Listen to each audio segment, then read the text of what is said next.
Tiffany, and it's really early. Hello. Oh my god. How am I? I am tired, but I will be fine.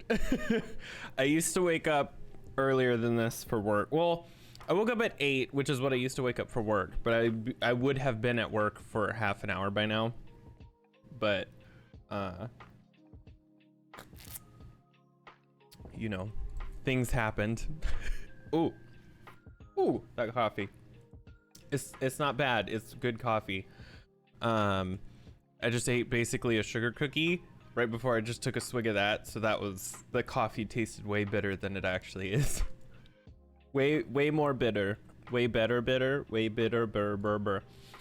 So yeah, it's really fucking early for Strimstram, and even on even when I used to stream on Saturdays, which is going to be put on hold for probably a long time, I wouldn't start streaming until like at least 1 in the afternoon. So yeah, it's 9 a.m. for me. It's really early. I'm not mad at it though. I used to stream starting at 8 a.m. every day for like 3 years, and I loved it and I missed it, and now we are here. I was working with some stuff in Blender to try to redo some things for Halloween, and I don't know why it didn't save the thing, but let me so I sprayed funds with wings and soapy water. Water gun got from dollar store. More came in and I had to spray them again.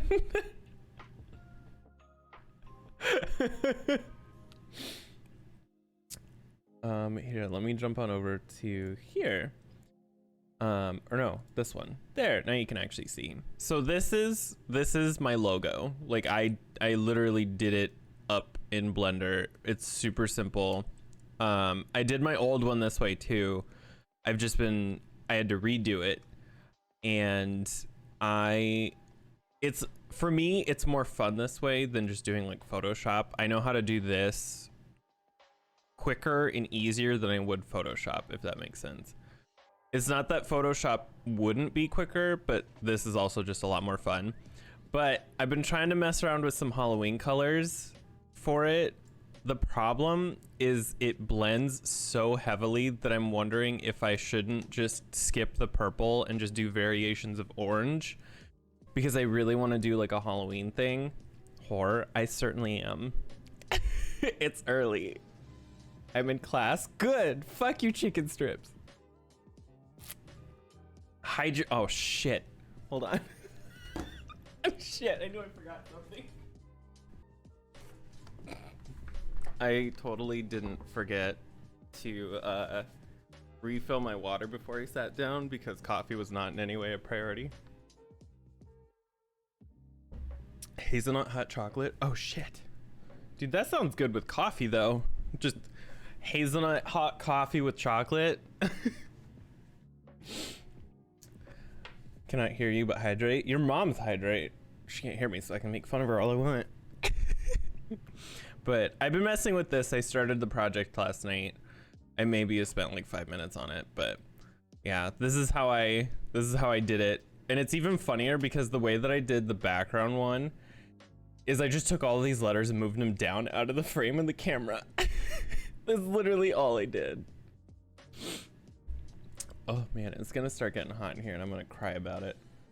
Let me see. I have an hour before I finish work. I like how everybody's like, what the fuck, it's so early. Using vegan Nutella, soy milk, and coconut ice cream. Oh shit, that sounds delicious. What the fuck?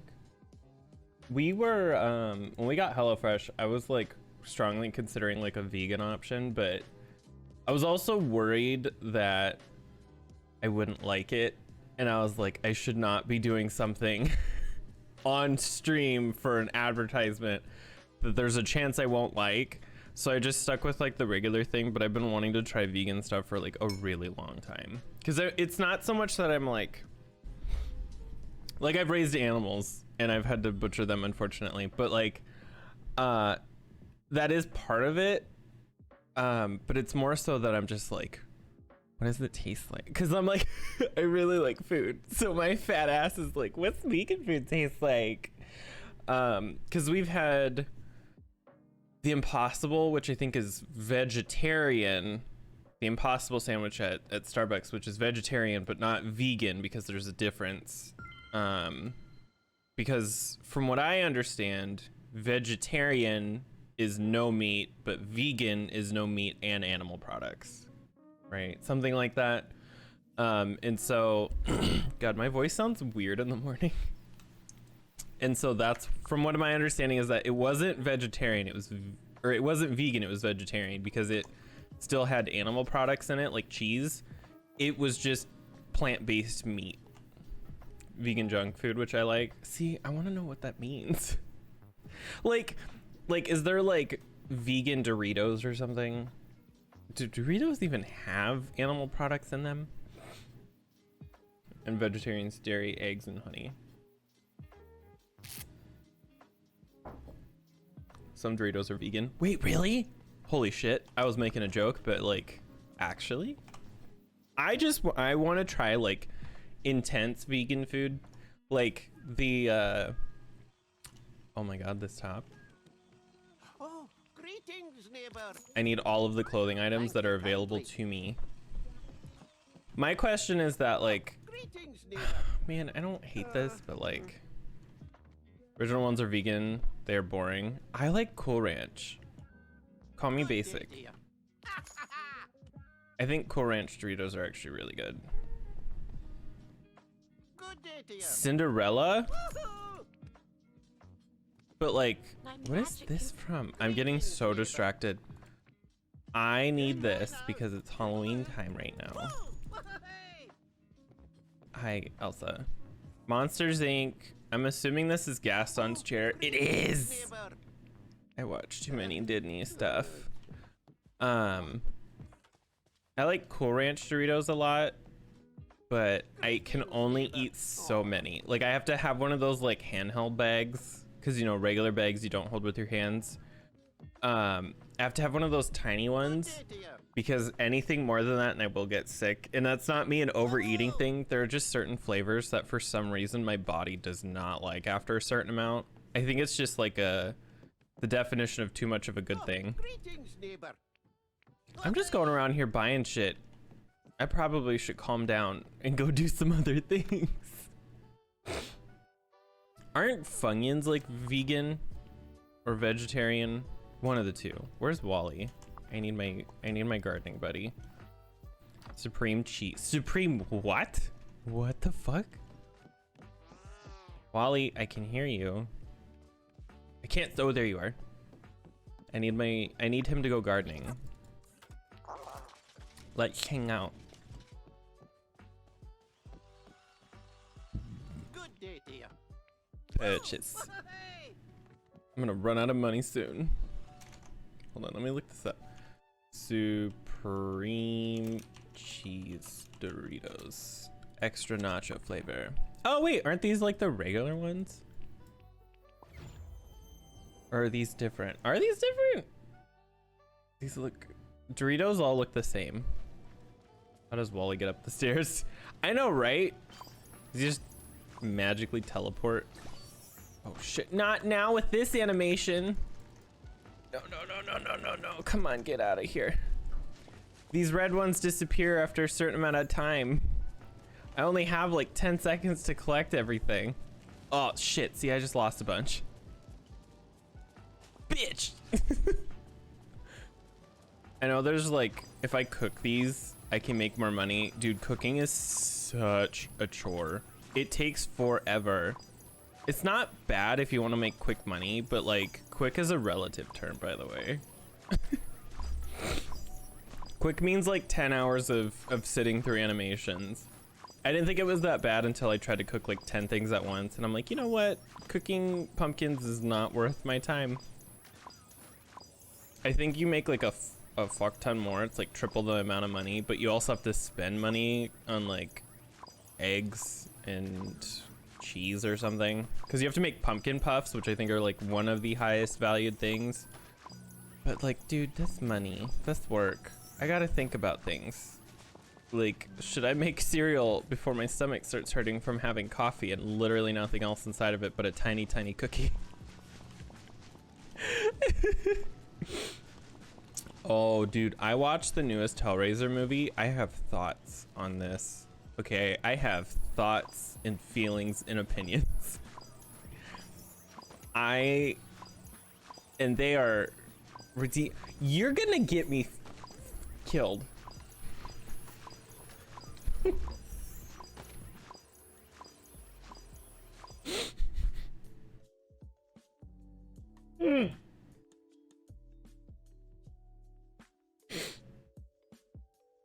I need to find a way to set my timeouts to a shorter time.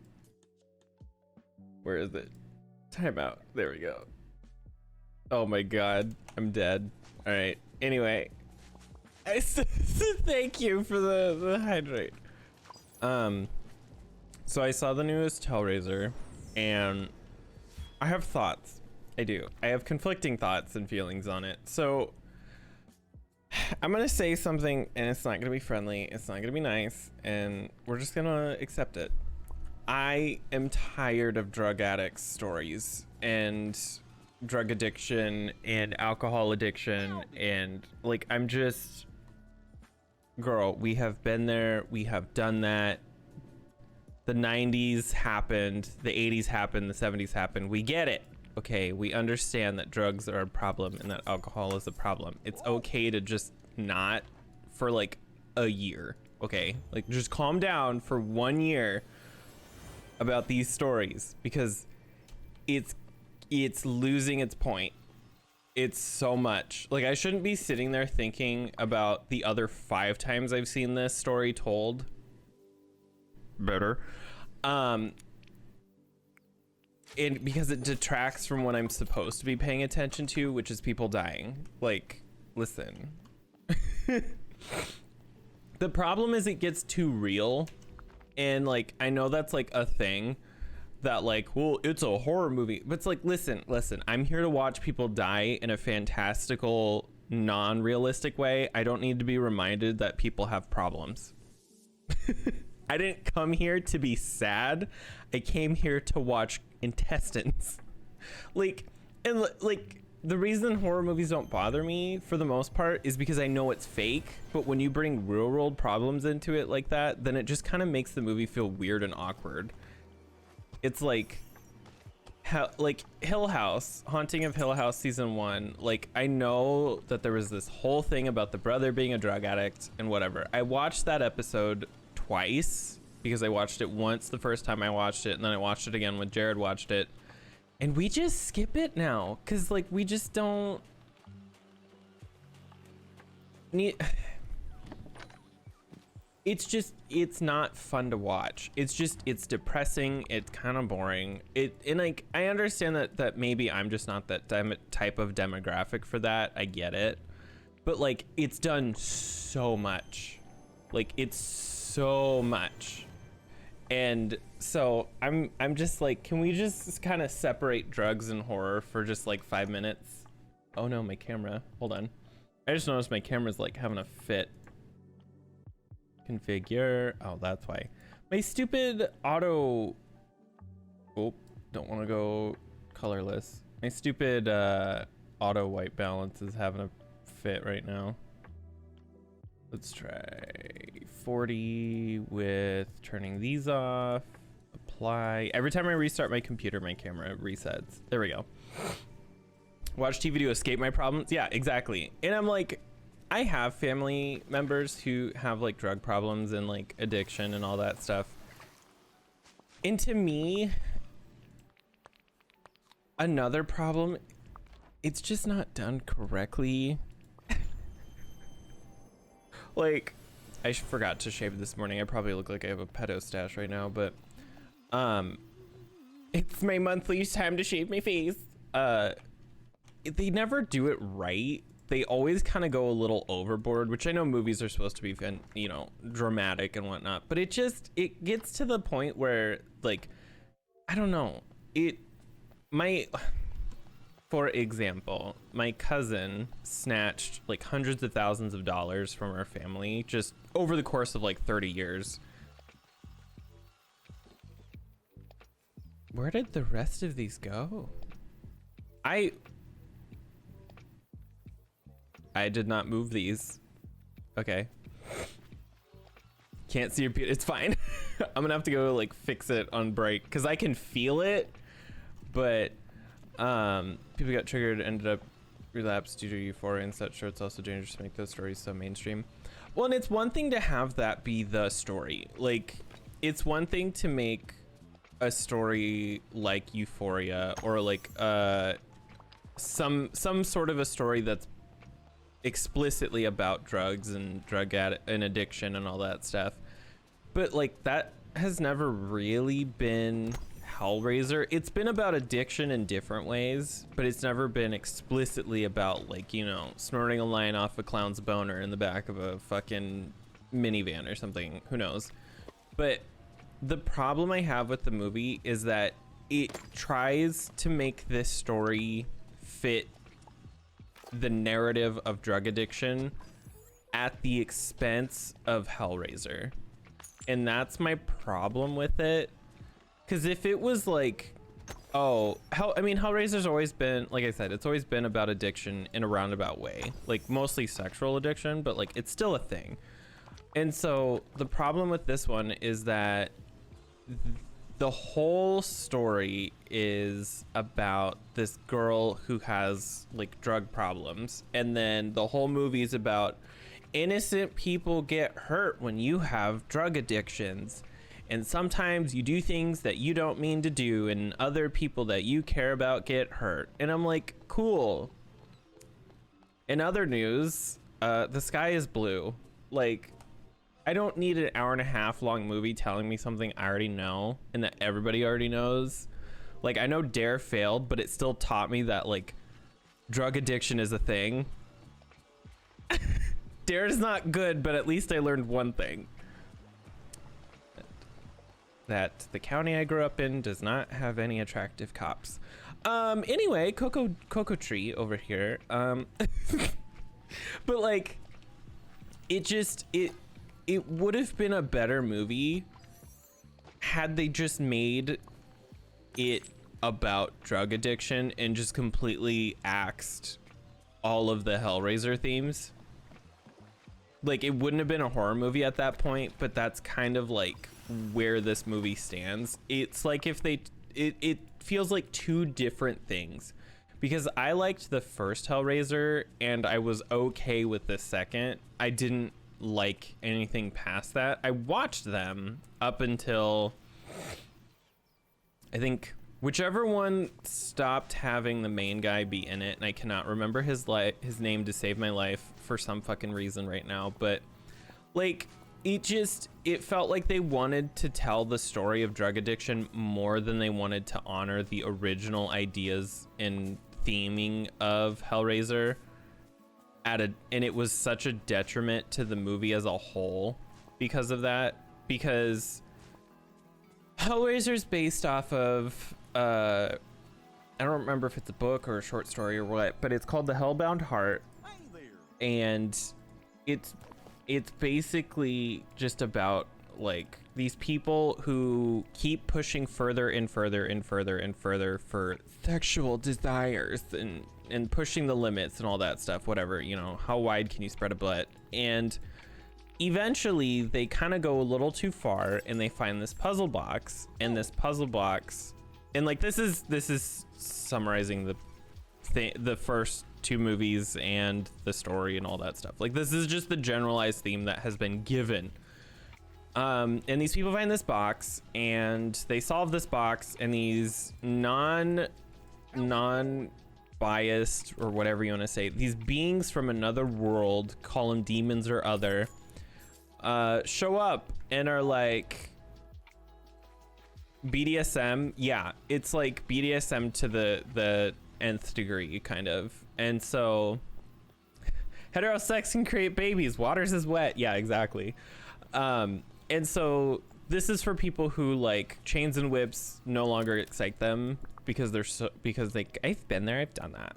And so they find this box, and these people who are neutral to this situation show up, and they're like, hey BB, what the fuck, here, have a chain through your ankle. And like, then they just murder the person. And it's supposed to be in a really sexual, like BDSM, leather daddy, whatever. Like, it's intended to be crossing the boundaries between pain and pleasure. That's literally like the point of the whole fucking thing. But it only involves the people who went out of their way to solve a puzzle box. If somebody had someone else solve the box for them, they take the person who, not the person who solved the puzzle, but the person who had the other individual do it, which happens in the second one. And they say, we don't take the hands. So I forget the exact quote, but it was something along the lines of like, we don't want the hands that solve the we don't want the hands, we wanted the mind that had the desire, or something. Yeah, I had my ass kicked while I was down. And so their whole thing is like, you can force somebody to solve this box, but you're the one who wanted it solved, so you're the one who's gonna get fucked up in a aubergine. And so like, it has such an interesting theme. But what was the puzzle for sex? So the whole reason of the puzzle box, like, there was like it's never explicitly explained as far as I'm aware. Then again, it's been a hot second since I've seen the others, but I also, oh my god, it's blue. Oh my god, it's blue. I wish I knew what to feed you, but it's blue.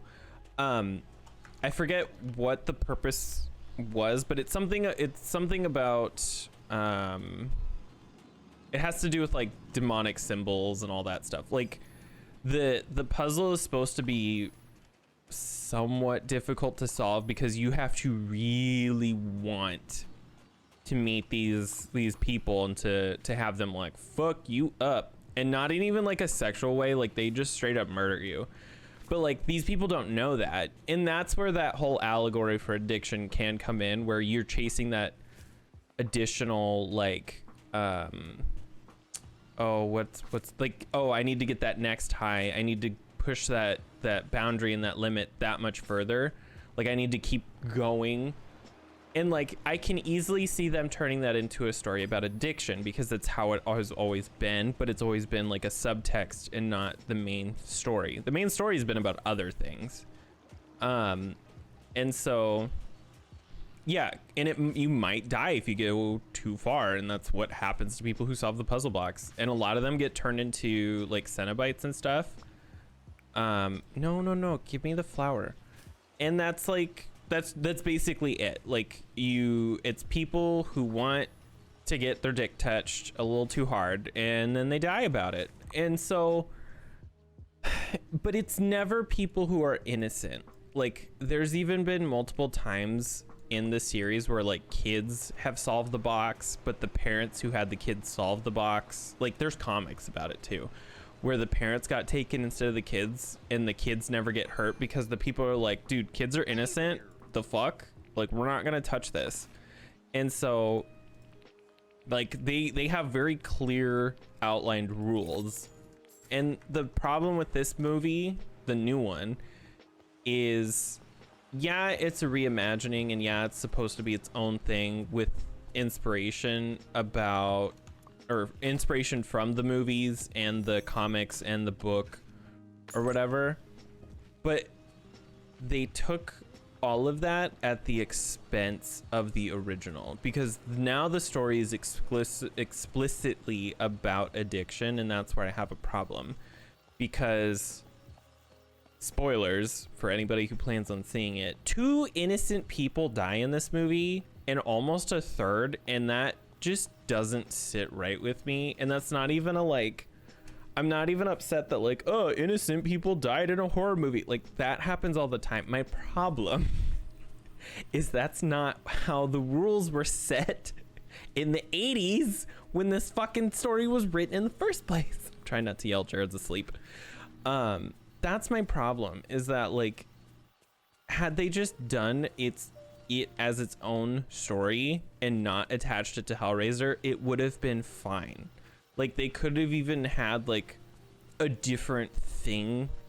Like, I don't know, fucking Jason Voorhees shows up and shoves the machete up your ass. Like, I don't care. Like, just they did all of the story at the expense of the original rule. Like, they broke one of the biggest rules of that, like, innocent people don't get hurt, but people making choices. Yeah, it was like you had to go out of your way to solve this, and you had to really want it, and that was more or less the entire foundation of it. And this movie just threw that out the window, because again, spoilers, this girl has an addiction, and she's living with her brother, and like this is all a little tired, but she lives with her brother, and he's gay, and this is where I have another big problem.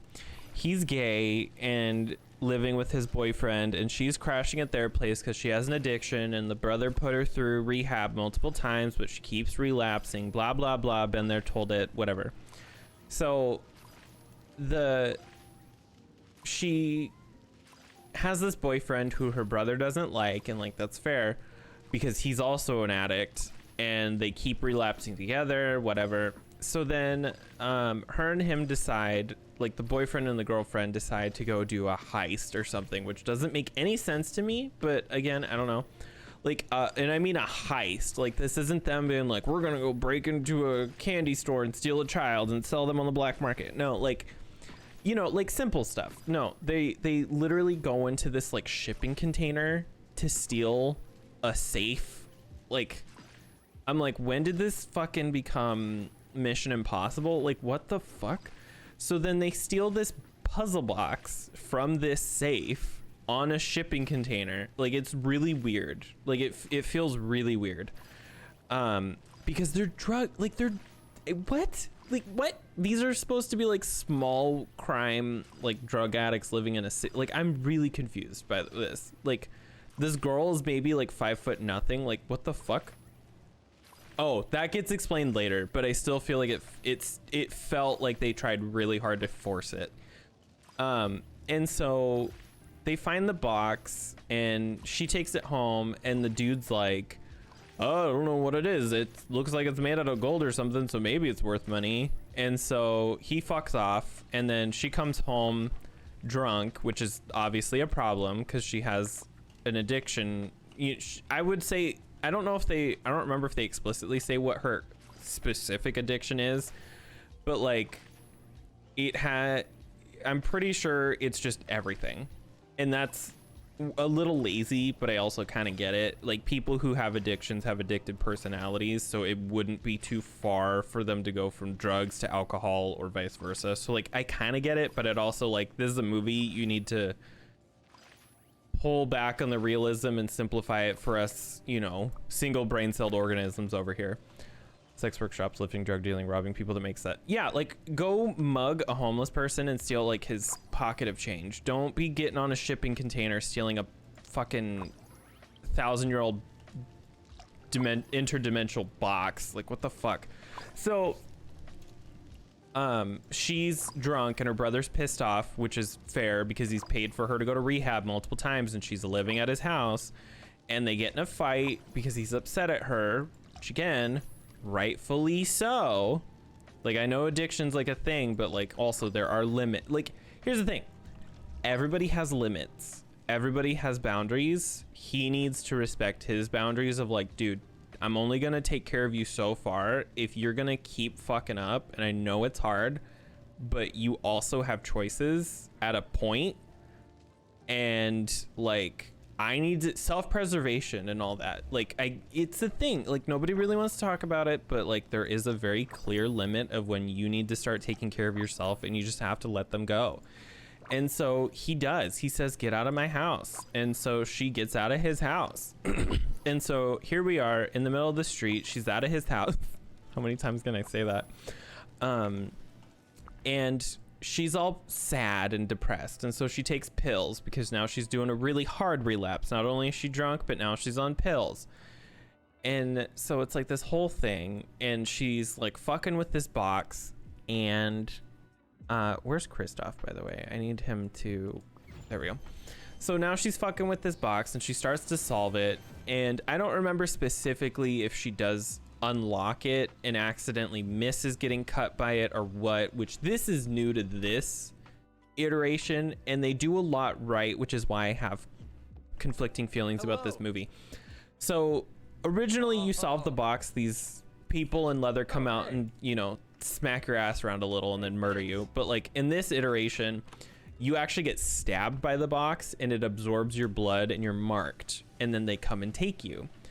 And like that's cool because that expands on the lore better and gives it a more of a, I don't want to say realistic because like obviously not, but like it makes sense to me that like, oh, it tasted your blood, now it's going to taste your butt. Like it makes sense. And so she doesn't get stabbed or cut or anything by it, and her brother gets worried about you or about her. Oh my god, I read what you said and I just fucking said it instead of reading it. So her brother gets worried about her and he goes to find her in the park, and she's on a merry-go-round and she's like passed out, and I'm like, listen, me too. But like so then he goes to like help her and he gets stabbed by the box, and this is where I have a huge problem with this movie. So he gets stabbed, and then she fucking like, he's like, oh my god, we gotta keep you awake, please don't die on me, blah blah blah.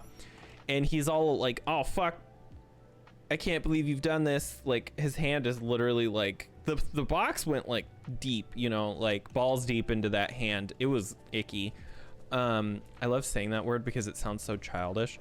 And so he goes into the bathroom and to wash the blood off, and then like the sink starts bubbling with blood, and then the wall opens up, and then you just hear a loud scream off screen, and then he disappears. And quick sidebar, I think the reason that there are a lot of off-screen kills is due to budget constraints, because this was published or distributed exclusively on Hulu, which is a Disney choice. But I think had they had a couple more 100,000 whatever more dollars, they would have been able to do a lot more on-screen kills, so they had to pick and choose their battles with this. Anyway, so he disappears and she's all upset, and we obviously, who have seen Hellraiser before, know what happened, which is really fucked in the head. Because now if we just retract about this first death, because it's just assumed that he dies, which it's later on explained that he did in a really terrible way. They never show it, they never say it, but like they never say what happens specifically, but they were like, oh yeah, he was fun to kill. Like that's basically what is said. And so this is my problem. This is where the movie really took me out of it. Mind you, this is the first maybe 10-15 minutes. Like immediately I'm upset. And then upset in a dramatic way. Like I don't really care, it's a movie, whatever, but like this is where I'm like, really? You know? Her gay brother, who was in a gay relationship with his gay boyfriend in their gay house, it's one of the few times in a horror movie that you're shown a relationship that isn't a man and a woman where there are no problems. I have a really big issue with this because it's not, like, it is realistic in some fucked up way, but it's also not in others, where it's almost impossible. And I honestly cannot off the top of my head think of a single horror movie or horror adjacent movie where there is a gay couple, lesbian or otherwise, that just exist in a healthy, unfucked way. Like, and I mean, like, not an open relationship, not a cheating scandal. Like, it's always dysfunctional. There's always a problem. And then on top of that, they always have to make it like, I do not mean this to sound the way that I mean. They always have to make it like forced diversity or whatever. Like, I've never seen like just two black guys or like an Asian guy and an Asian guy or like two Hispanic women. It's always like a black guy and like a super pale white guy, or like an Asian guy and like a super white guy, or like a super white guy and like a Hispanic guy, but the Hispanic guy doesn't speak English, but he doesn't care because he fucks good. Like it's gross. Like to me that's gross, because like that simplifies that relationship to just sex, and that's not what a relationship is. But okay, you know, like why are they always interracial relationships to the point of being like a parody, if that makes sense? Like they obviously exist in the real world, but it very clearly in these instances is made to be fun of. And like they'll have like the super pale white guy, and then like the black guy will be wearing like booty shorts and like a crop top and like have a huge belly, and he'll be like super ghetto, and he'll be like, oh, my parents don't, you know, like, and I'm like, dude,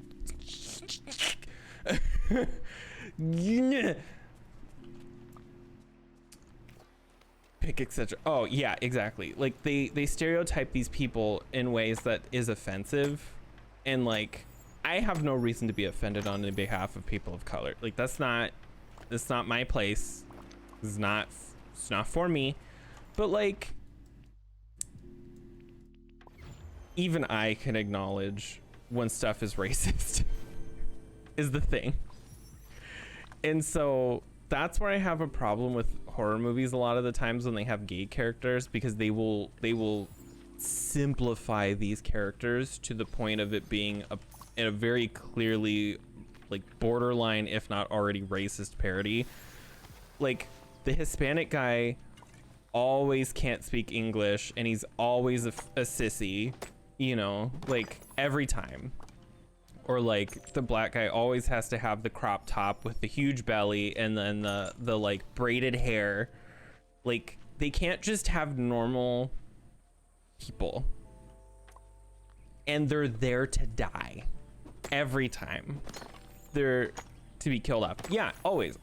I was telling Jared this the other day. I was like, I feel like gay people are the new like black people when it comes to movies, or like, because like back in the day everybody was like, oh, black people die first, or people of color die first, and like that was true for a while, and now it feels like they switched that over to gay people. But then they also can be like, well, wait, he's gay and a person of color, so now we hit two birds with one. Like it feels very fucked up. It feels very fucked up. And so I'm upset now because the one time in a horror movie where I've seen a regular, average, healthy relationship, like the guy I'm pretty sure was some sort of like his lineage was some sort of like, I would say somewhere from like the Middle East, or like maybe Greece or something, like, because he had like a tanner skin tone, but he wasn't a stereotype is what I'm trying to say. He was just a regular person who it was never talked about where he was from or what his family was or what his, you know, non-white people last name was or anything. Like it was never brought up. Him and the girl's brother looked like they were in a completely healthy relationship, and I'm like, this is completely unheard of. This might actually be a good movie. And then they fucking kill the brother. They fucked up twice because they killed the brother, which is just it's just dumb. Like I'm already mad. Okay, the brother's dead, and that's already a problem for me. Like I'm already upset by that. But the way that they killed him, like in a really, really terrible, like when I say terrible, I mean these fuckers will skin you alive and laugh at you just to watch you squirm. Like that is so fucked. And he was also tagged by the box when he had nothing to do with it. He didn't want to touch the box. He wanted nothing to do with it. He didn't even know what it was. And I mean that literally, because he didn't even see it for the first time until he went to grab his sister and then got stabbed. Like, so there's two instances in the same situation where they just really drop the ball in a way that's like stupid. But like I was telling Jared, I'm like, I know I might be reading too far into this, but it's really hard for me to watch horror movies and see how they treat gay people and people of color and stuff and not think that that's some weird subtext of like, see, this is what happens to you when you're gay. You get skinned alive. Like, it's really hard not to look at it that way. Even if that's not what they intend, the dude didn't want the box. Like, you can't just kill him like that because you want to write a story about addiction. That's why he died. He died so that they could be like, see, when you have an addiction, innocent people get hurt. Yeah, we all fucking know that, Stacy. But like, I agree. Was being a druggie and his is being gay. Yeah, like now the problem is like they make it seem like, oh, this is what happens when you're gay, you get fucking brutally murdered. And like when you look at other horror movies too, it's like, this is what gay people are like. They're a stereotype that's not real and they always die first, so don't be gay or you might die first. Like, I get that's not what they're saying in a roundabout way, but it's really, really, really hard not to look at it that way when that's what always happens. I seriously cannot name a single horror movie where there is a gay character who doesn't die or isn't in some weird fucked up situation, like he's on a ton of, or they, you know, he, she, her, they, whatever, aren't in like a fucked up relationship or aren't being cheated on or aren't just outright murdered or don't have some weird financial issue, like, or aren't alcoholics or don't have some backstory about how some really terrible things happen to them in a non-consensual way. Like, they just always have to do something absolutely atrocious and terrible to these people, whether it's men or women or non-binary individuals, like all of it. Hi. It's a regular thing. It's a subliminal nut there. It's there. Yeah. It just feels like it's a subliminal message where they're like, don't do this or you'll not be happy. And it's like, can I just have one horror movie where they just exist and nobody talks about the fact that they're gay? Like, you know, like we just go to the grocery store and they're shopping and then like some old lady's like, oh, do you have plans tonight? And the guy's like, yeah, I'm gonna be having dinner with my husband. And then it's never talked about again. Like, let's just once. And the old lady doesn't be like, oh, you're a homo. Like, no. Old lady's just like, oh, good for you. Or, you know, and then just minds her fucking business. Like, just once. Just one time. That's all I want from one movie. Doesn't even have to be good. Gay guys can't be fanboy horrors, like they can't just be happy monog family. Yeah, they always have to be these like, oh my god, guys, I'm gonna go sleep with like 50 dudes like right now, all at the same time in the same hole. Like, ugh. By the way, that was gross. That was a gross sentence I just said. But like, it's hard for me to look at that and think, yeah, they're totally not trying to be assholes, you know?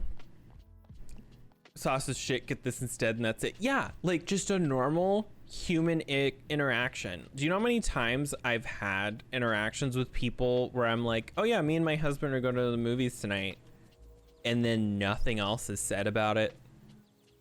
Or like, oh, you're married? And I'll be like, yeah, we've been married for blah, blah, blah months, or our 1-year anniversary is going to be in blah, blah, blah. And then like the word gay is never said, because you know what normal people don't do? Talk about what exactly it is. And I've had conversations before where that was the topic, was like gay people or whatever, and I've had to be like, oh, I'm not actually gay, I like women too. And that's fine, but like, you don't say that in the middle of the store. You're not like, yeah, me and my gay husband are gonna have gay dinner like that SpongeBob episode. Just, I can't understand you, gay. Like, that's not how people talk. Are you fucking kidding me? And so this movie just gets to me. Okay, I have no reason to be this upsetty spaghetti, but we had spagoodle last night and it was really fucking good. Jared made it. It was really, really good. He used like a bunch of wine. So we use store-bought sauce because it's easier. Like, we just don't have time to make it from scratch. And so what he did was he added a little bit of wine to the sauce and it was really good. But I'm just annoyed that it's impossible to find a normal conversation in a horror movie about gay people and like a normal gay person, or like the average gay guy who isn't a complete man whore, or, you know, like isn't fucked up or something. I did not mean to pick these up. Be like, you like dick? Yeah, like, excuse me? You don't sit like, I don't know. I wouldn't have such a problem with it if it was a straight couple, and I know that's like hypocritical, but my reasoning is I would only be upset that an innocent guy died. I would be more upset if it was a girl, and that's just personal bias, but like, because it just feels weird in a way. Like, if a guy dies in a movie, you're kind of like,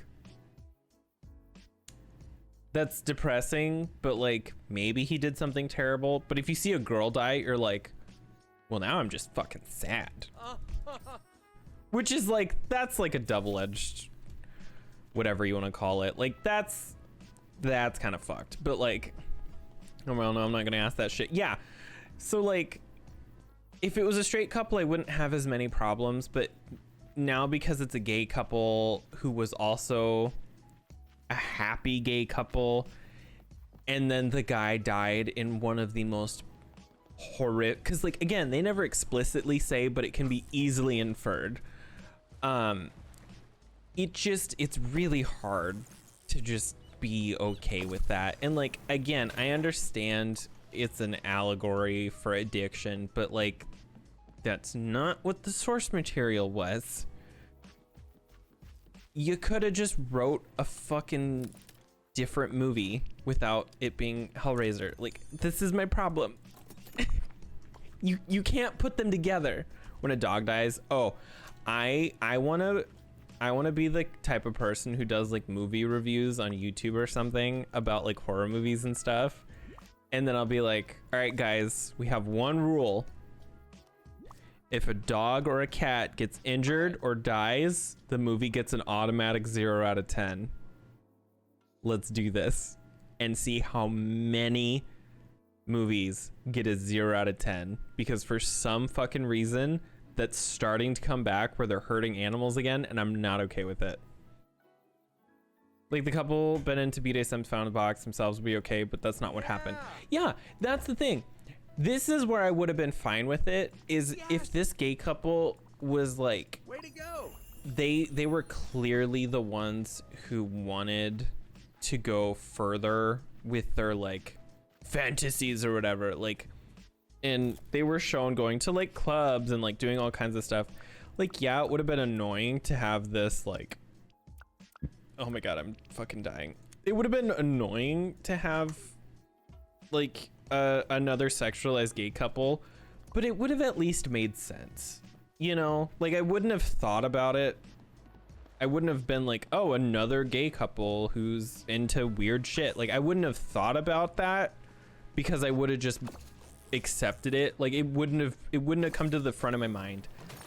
This, however, did come to the front of my mind because of everything that, like, they brought it to my attention, and now I'm upset. It would have made sense at least. Yeah, exactly.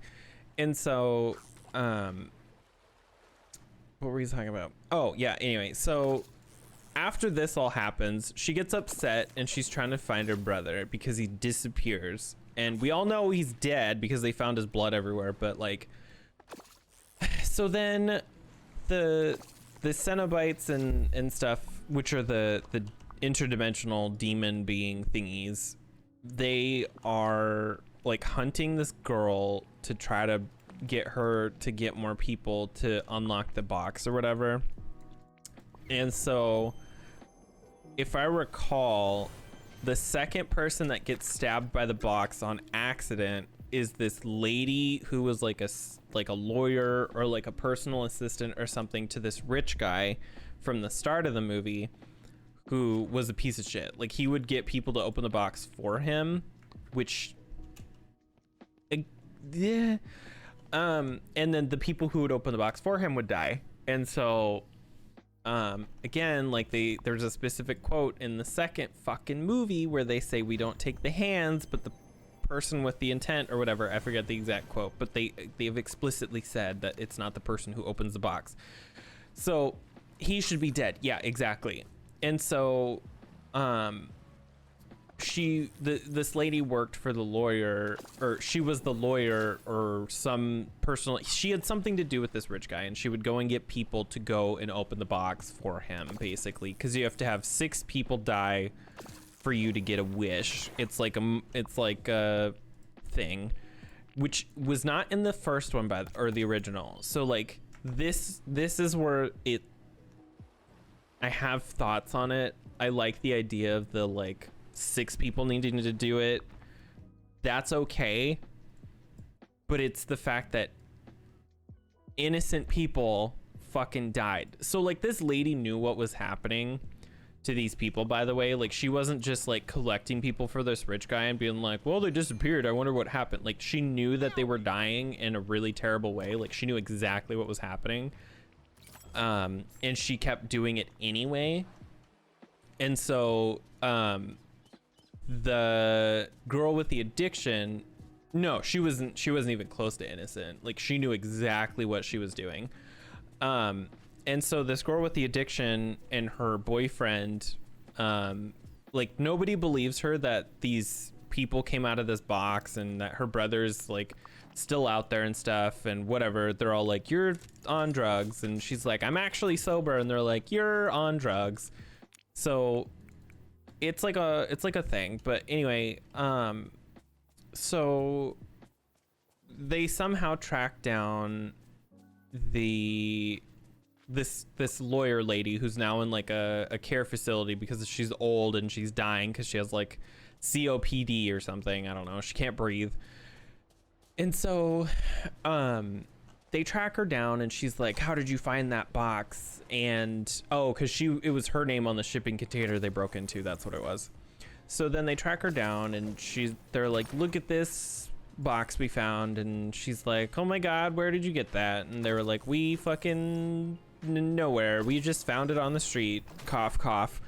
So then she starts wrestling with this girl, like the girl with the drugs and the drug addiction, to get the box, because she's like, it's dangerous, you know, you can't have that, it's not for you. And so then they get in a kerfuffle, and she fucking cuts herself. And so she's like, oh shit, because now she knows she's gonna die. And then the girl with the drug addiction panics and leaves with her boyfriend, because now they both know what's gonna happen to her. Like, they know something's gonna happen to her, they just don't know what. But she also got really fucking cut. And so they were like, well, we can't just fucking stand here. If the people come back and see that she's bleeding out of her ass, like, it was her hand, but they're gonna be like, they're gonna think something happened, like it did, but like, you can't just stab somebody at a nursing home and be like, oh, this is fine. So the fucking walls start like the 2 people dip, and the walls start shifting, and then the Cenobites show up, and this is so gross. I'm gonna throw up just thinking about it. The one takes a needle, or like a pin, out of the eye of the other one and puts it on this lady's mouth and is like, save your breath for screaming. And I was like, listen, I'm not into death metal, but what the fuck? That was so hardcore. Excuse me. And then it just cuts. And then we don't see her die, but we obviously know she dies. Plus, I think it would be a little fucked up to show an old lady, like, being brutally murdered. And so, like, that's fine. She was a bad person. She got what she deserved. Like, that's okay.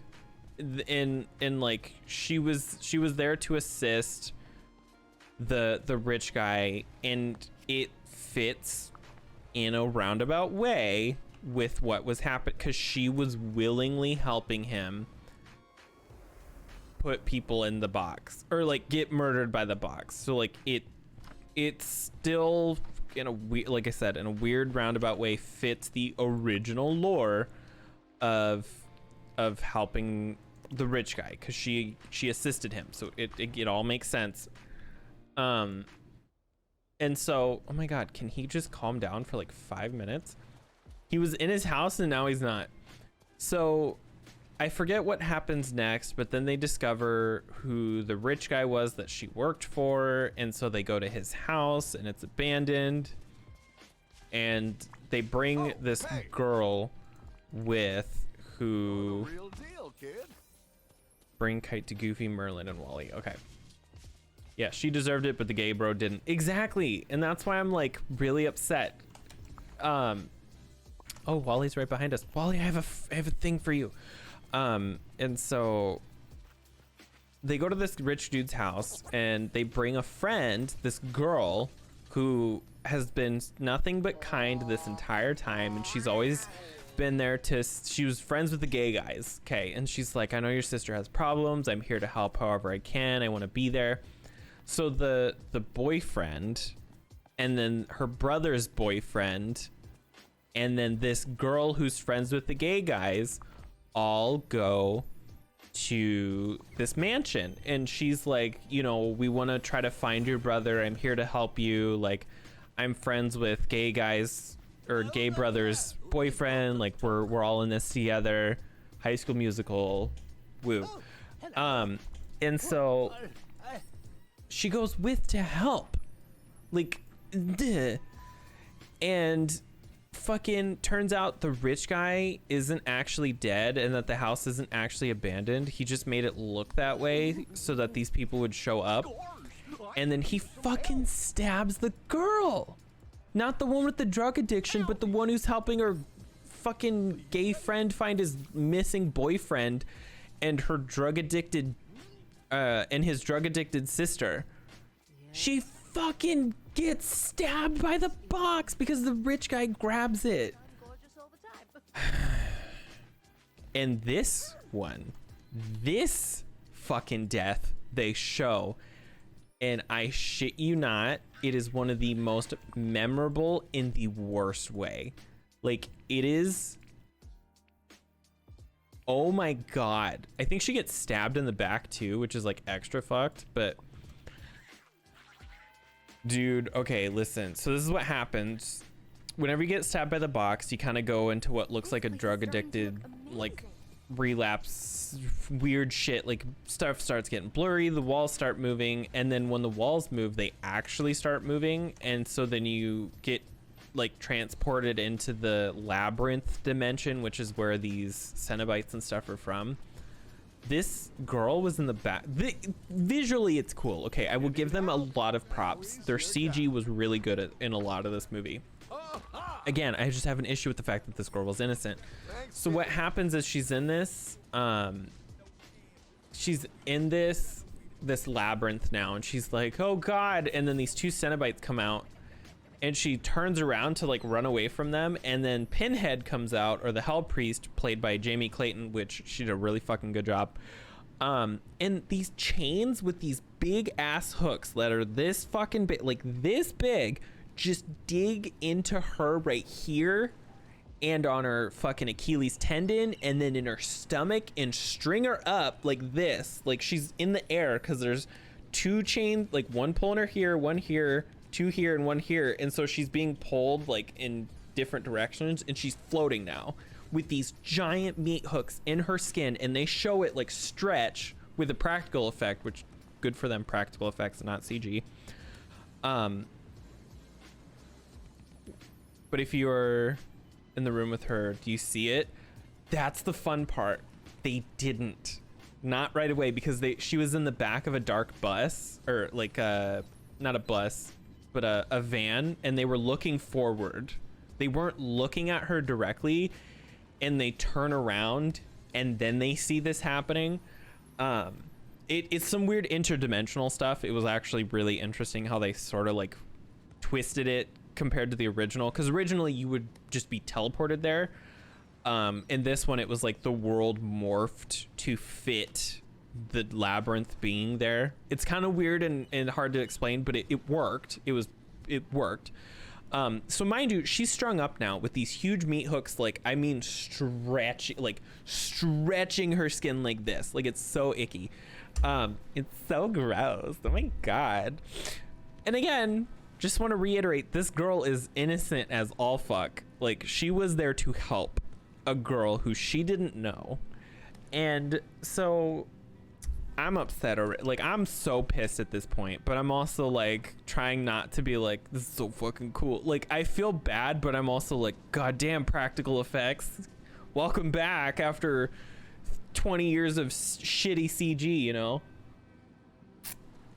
So then she like gets turned like this, so she's like laying but also in like a crescent, and her face is looking backwards, so her head's upside down, if that makes sense, because her head would be over here, and she's looking this way, and she starts saying the Lord's Prayer. And Jamie Clayton as Pinhead goes, what do you pray for? And the girl's like, salvation. And Pinhead's like, what is that, like a single note without end? That sounds boring as fuck. And so she's like, this is what music sounds like. And she pulls a fucking needle out of her head and she stabs this girl in the throat.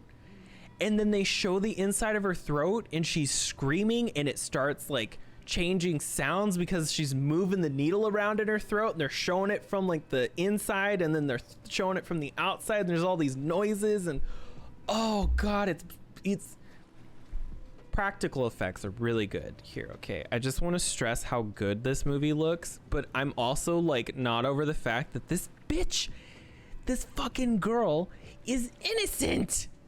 Katy Perry, bon appetit. Like, I'm so upset. Like, I don't even know how to feel about all of the things that are happening, because I'm like, this is so fucking cool, but also this poor bitch. And so then her entire back just gets ripped off. Am I not supposed to fish right there? Her entire back just gets ripped off, like skin just completely ripped off. And then they show her like rib cage from the back and her spine and shit, and she just hits the ground with a loud thud and blood just splatters all over the van. And then that's the last we ever see of her. That's it. We never see her again. Pretty obvious she would have fucking died, but like, this bitch was innocent, okay? She had nothing to do with this. She just went there because some gay guy was missing, and she's like, oh, I missed my best friend. Like, I'm so mad.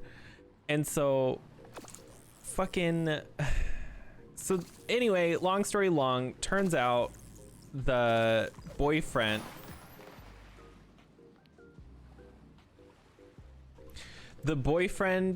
of the girl with the drug addiction actually set her up, and he knew what was in that shipping container, because he's also working for the rich guy, and that's how that he knew to break into that shipping container, and how everything has fallen into place perfectly. And so he sells her out, and the rich guy grabs the puzzle box and stabs the other gay guy who was the boyfriend of the brother that went missing. And so now he's gonna fucking die.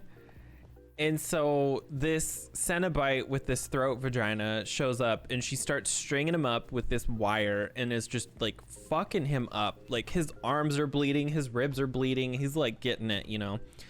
And so then the girl's like, no, not him. And then the Cenobite's like, well, he's fucking marked, so like, if you didn't choose him, then why did he get stabbed?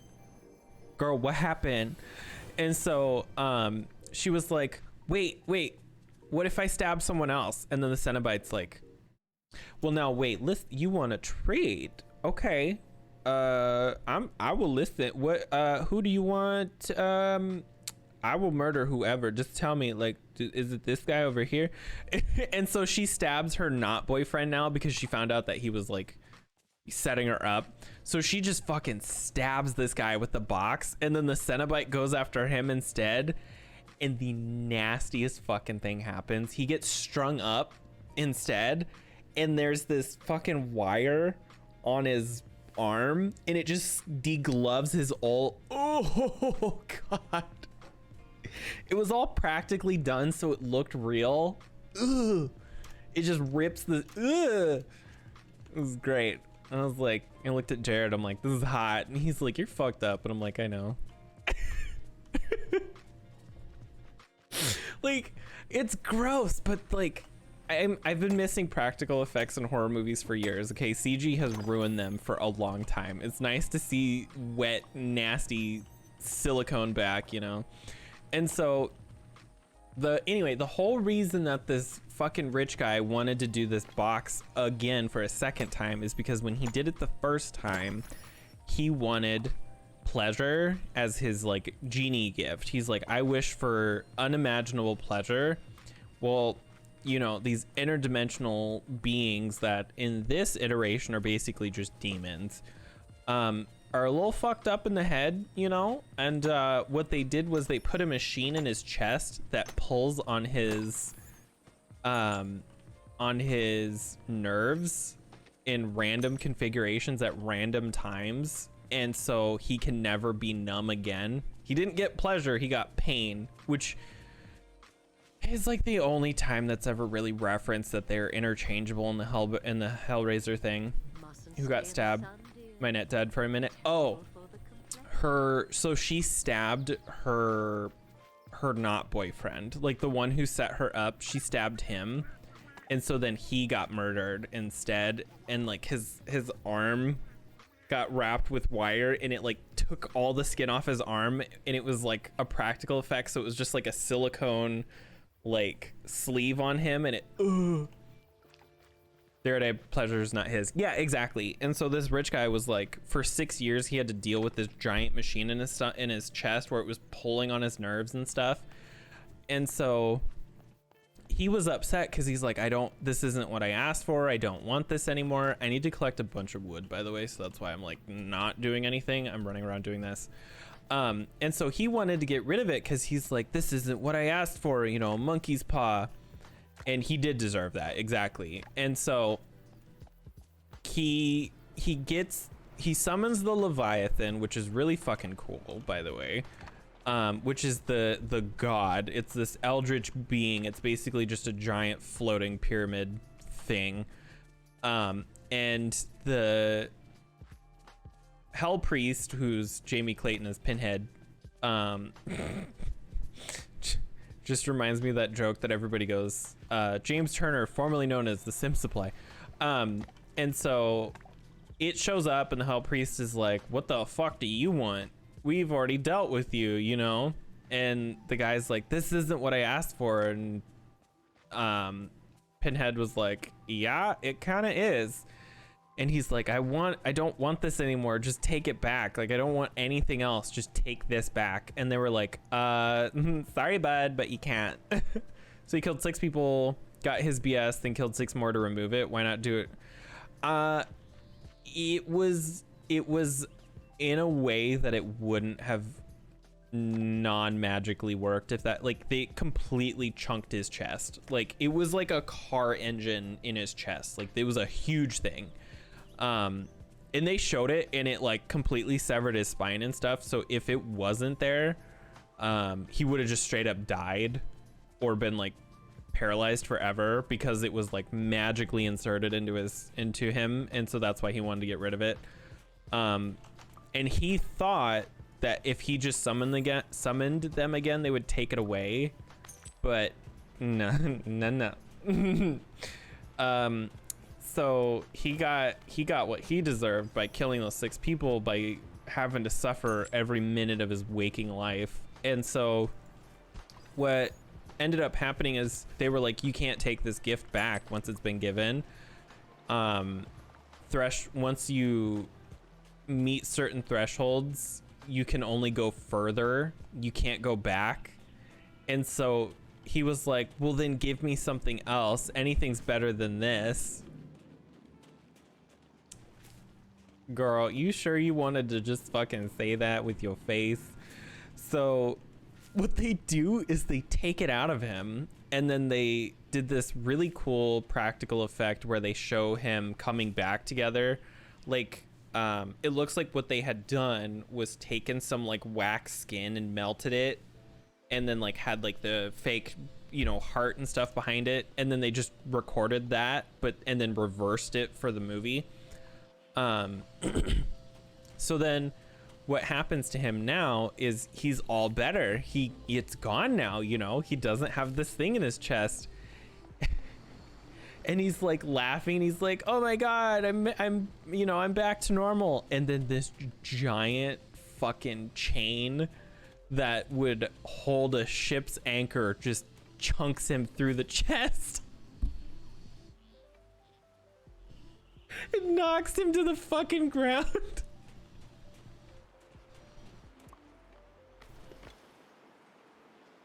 Like, I shouldn't laugh, but there was a thud. There was a really loud thud. And so he's knocked on the ground, and he starts getting lifted up into the air by and he's alive, by the way. He's alive through all of this. And he gets floated up into the air and just fucking disappears into the sky because the Leviathan god takes off with him. And then Pinhead comes back to the drug addicted girl and is like, so what do you want? You know, one of these 6 gifts that we offer, and it's like love, pleasure, etc. And then one of the gifts is lament, which is nothing. You receive nothing. And so the girl says, I want nothing from you. I've seen what you give, and I don't want your gifts, because it's obviously like a fucked up gift. And they were like, what the fuck? And she's like, no, I don't want it. And they were like, so you're gonna sit there and you choose to suffer with the thought that all of this work, all of this suffering, and all of this death were caused by you was for nothing. You're going to be bitter for the rest of your life, and you're going to be sad and depressed about it. And that's what you choose. And she says yes. And then they just disappear. Like, she sets the box down on the ground, and then she looks up and they're gone. And then she's like upset and she's like crying. And then her and her brother's boyfriend get in a van, and then they just start driving away. And that's like the end of their story. And like, I get it, but again, it's so heavy handed with the like addiction thing, where it's like, you have to deal with the fact that you fucked up a bunch of lives because you wanted to get high for 5 minutes. I get it, but also you really could have done this story without it being Hellraiser. Like, you didn't need the interdimensional sex beings to make a story about addiction. But anyway, I want my brothers back. Yeah. So the reason she didn't choose that, though, is because she was worried that they'd bring him back as like a Cenobite, or like in some fucked up way where he's like still half dead and like all rotty and corpsey and stuff. And so that's why she was like, I don't want nothing from you. Because it was very monkey's paw situation, or like a genie situation, where if she would have brought him back, he would have been fucked up, or like messed up, or like evil or something. Isn't there like the actual monkey's paw stories about that, because they wish for their son to come back, and then he's like banging on the door and they're like, no, stay away, evil man, and then he disappears. But anyway, so she didn't want that because she knew it wouldn't be what she wanted. She knew she didn't actually want that, because if she would have requested it, he would have came back in a weird fucked up way. So she decided to just live with her mistakes and her grievances and her fuck ups. And then this is where it gets really funny. to me. So the rich guy is shown completely naked, penis and all. I'm pretty sure it was a CG penis, which CG gotta ruin everything. But I mean, the rich guy wasn't attractive anyway, so I wouldn't have cared. But you know, one of these days, Ryan Gosling or Ryan Reynolds, one of these days. So anyway, they show him naked on this like giant gold thing. Like, I don't know what to call it, but it's not a cross, but it has like a cross like shape where it's like wings. And then she would have killed him because he was evil. Yeah, exactly. And so he's like laying there, and then his arms come up, and it's very biblical looking, where he looks like he's gonna get crucified, and he's looking off into this void, but it's white. Like, instead of it being black and dark and spooky, it's white with this like star pattern that's very like, I don't even know how to explain it, but it's very like not for mortals to understand, you know. And so there's this big orchestra playing, and this dude's fucking skin starts peeling off in certain places. Like his arm starts shifting, and like his like dick goes inside. Like it literally is like here, and then it just sort of like it's really gross, but also really funny. Like, it's funny because it's fake, and so could have been silicone. Yeah, exactly. And so he gets turned into a Cenobite, like and the skin on his face gets peeled away, like right here, and then it gets strung up on these two giant needles that are inserted into his sides, and he gets like 8 needles put into his throat, and like he gets fucked up. But here's the thing about Cenobites, it's not, they don't die. Like, they don't die. Free gender surgery. Yeah, exactly. Like they can die from what has been said in the past, but this one never explicitly says that they are allowed to, but they are supposed to be these interdimensional demonic beings who don't just die. So this guy wanted so badly to die because of his gift that he was given before, where he was suffering after killing 6 people. So they gifted him with immortality and mutilated his body in the process. Like, this is why I have problems with this movie, because like, that's fucking funny. That's really fucking funny. And like, he wanted pleasure, and now he don't have no penis. Like, it's really funny to me, but I still just cannot get past the fact that they killed 2 innocent people brutally, and one of them they showed.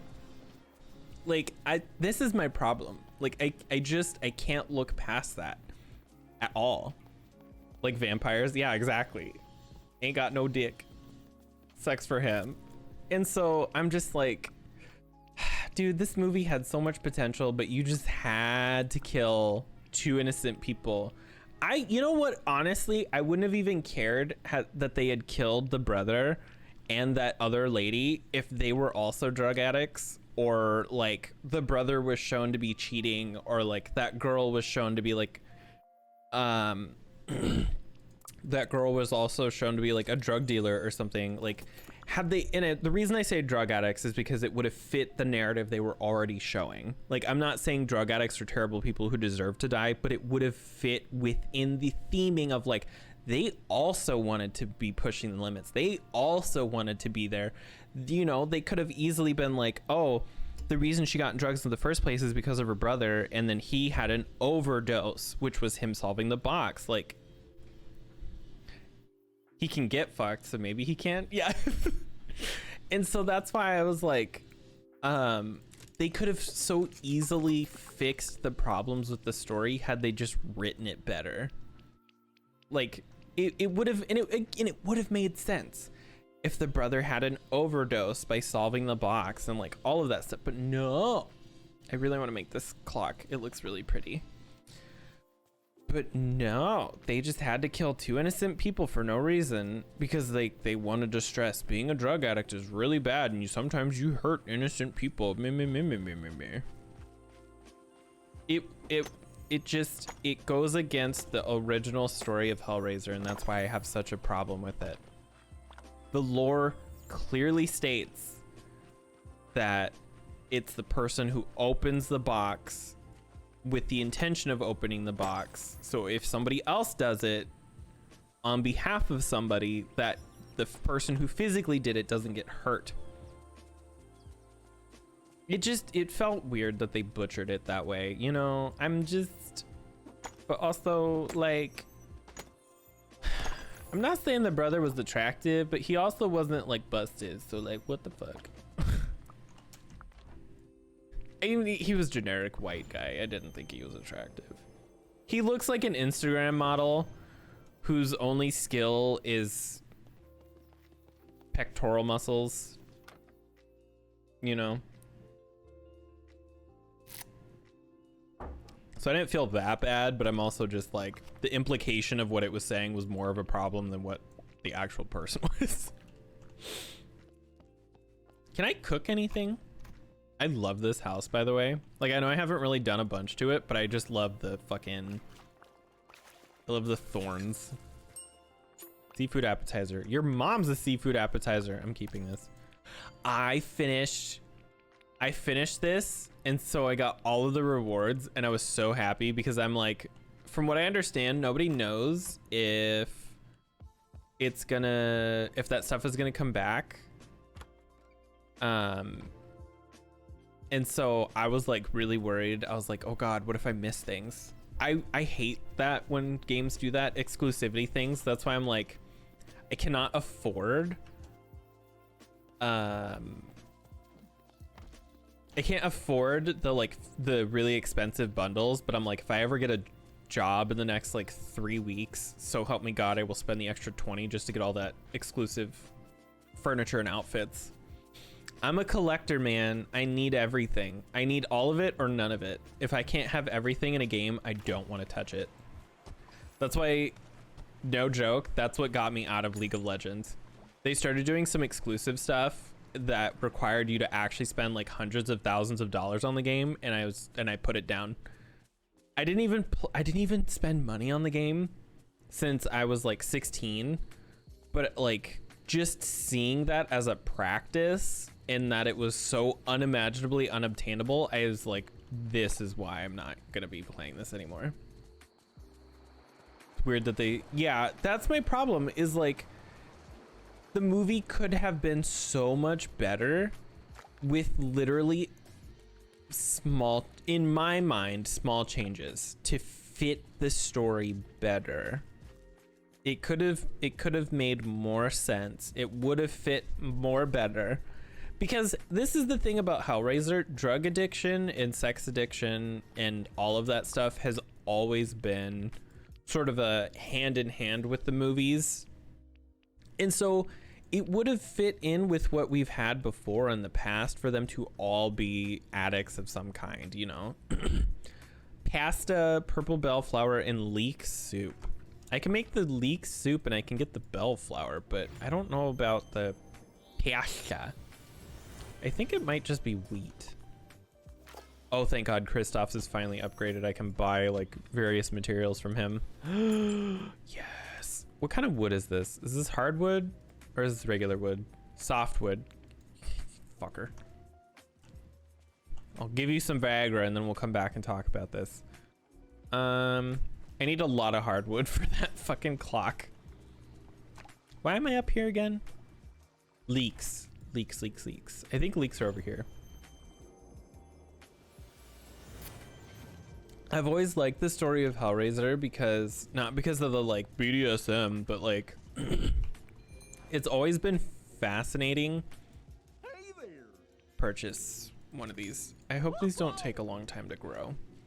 It's always been fascinating that they sort of really tried to to hammer home that these beings are 2 hours. Are you kidding me? Oh my god. Hardwood, yeah. 2 fucking hours. Oh my god, dude, that takes so long just for leek soup. I need to get Ursula leveled up so I can have Prince Eric move in. I just want to have everybody here now. It was more that these what are perceived to be bad guys are actually supposed to be these like extra super definition of neutral. Dreamlight Valley, because the people who die are the ones who outright asked for it. I just need regular pasta. No. Just pasta.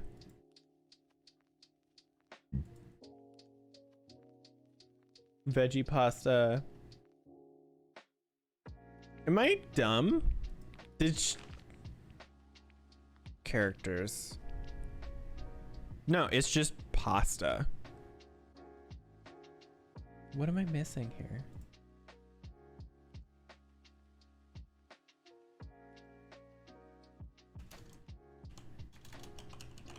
No veggie, just pasta. I keep getting stuff for things that I'm not asking for. Spaghetti, no. Wheat, tomato, chili pepper. Maybe it's just tomato and wheat? Tomato and weed? Chris, is that a weed? I'm calling the police. Boots? Oh shit. All right, hold on. Give me just a second. I have them right here. Oh god. Oh god, oh god, oh god. Oh god. Oh god. Oh god. I'm gonna have to put a higher timer on the hydrate. I think it's set to 5 minutes, but I saw her spam it twice while she was in here. Ow, shit. Oh god. I can see the sun like creaking in, like right here. Okay, there. Ooh, wow. I have the gray ones today again too.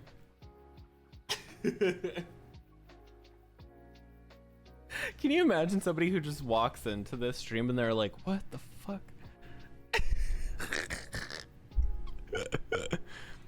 Purchase. I need 1 wheat. Thank you, Goofy. God, he's so dumb. I love it. I love Goofy. He's just so excited. I wonder. Ow, shit. Oh, God. Ow. There's nothing I can do about it either, because it's between the blinds. So I just have to deal with it. I just have to deal with the sun being right here. Where is it? Where is... Oh, it's right here. Yeah. Anyway. Lovely boots. Dude, they're soft.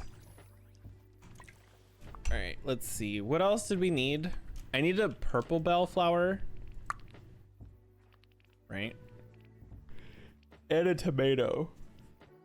Purple bellflower. God, I'm so close to leveling up with her too, which just makes me mad that I can't fucking... I can't just have these things. Oh my god. I have to grow a tomato too. Dude, by the time this is all done, this shit's not gonna be ready until later tonight when I stream again. If I do. I asked Jared if it was fine. He said he didn't care, so... That means no. No, I'm kidding.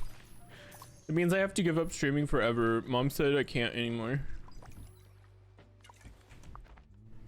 Order your stream and saw weirdness, probably immediately follow.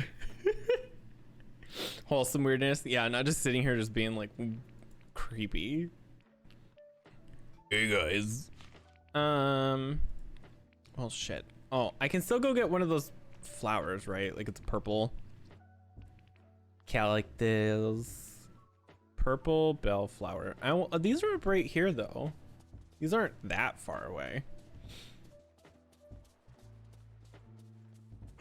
I was like, I'm glad that I found a replacement for The Sims in the meantime, because with everything that's going on with The Sims, I really don't want to play it right now. And like, what I mean by that is like, there's gonna be like weird stuff, and I was like, fuck yeah. This bitch is weird. Let's do this. Let's watch. My problem with The Sims right now isn't that there's anything like inherently wrong with the game. It's that they have a big announcement coming out, and every time that happens, like the week or two before, I get antsy about it, and I'm just like, I don't want to play the game right now.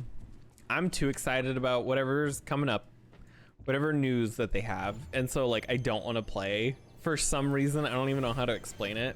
Or like a day or two before a pack comes out that I'm going to get, I won't play the game because I'll be sad that I don't have the pack already.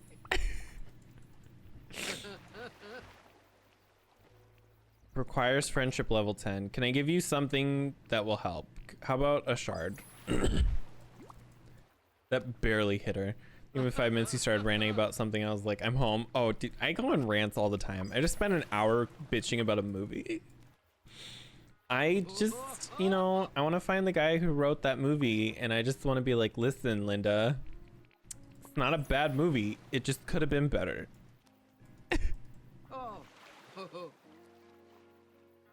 Since high school years broke.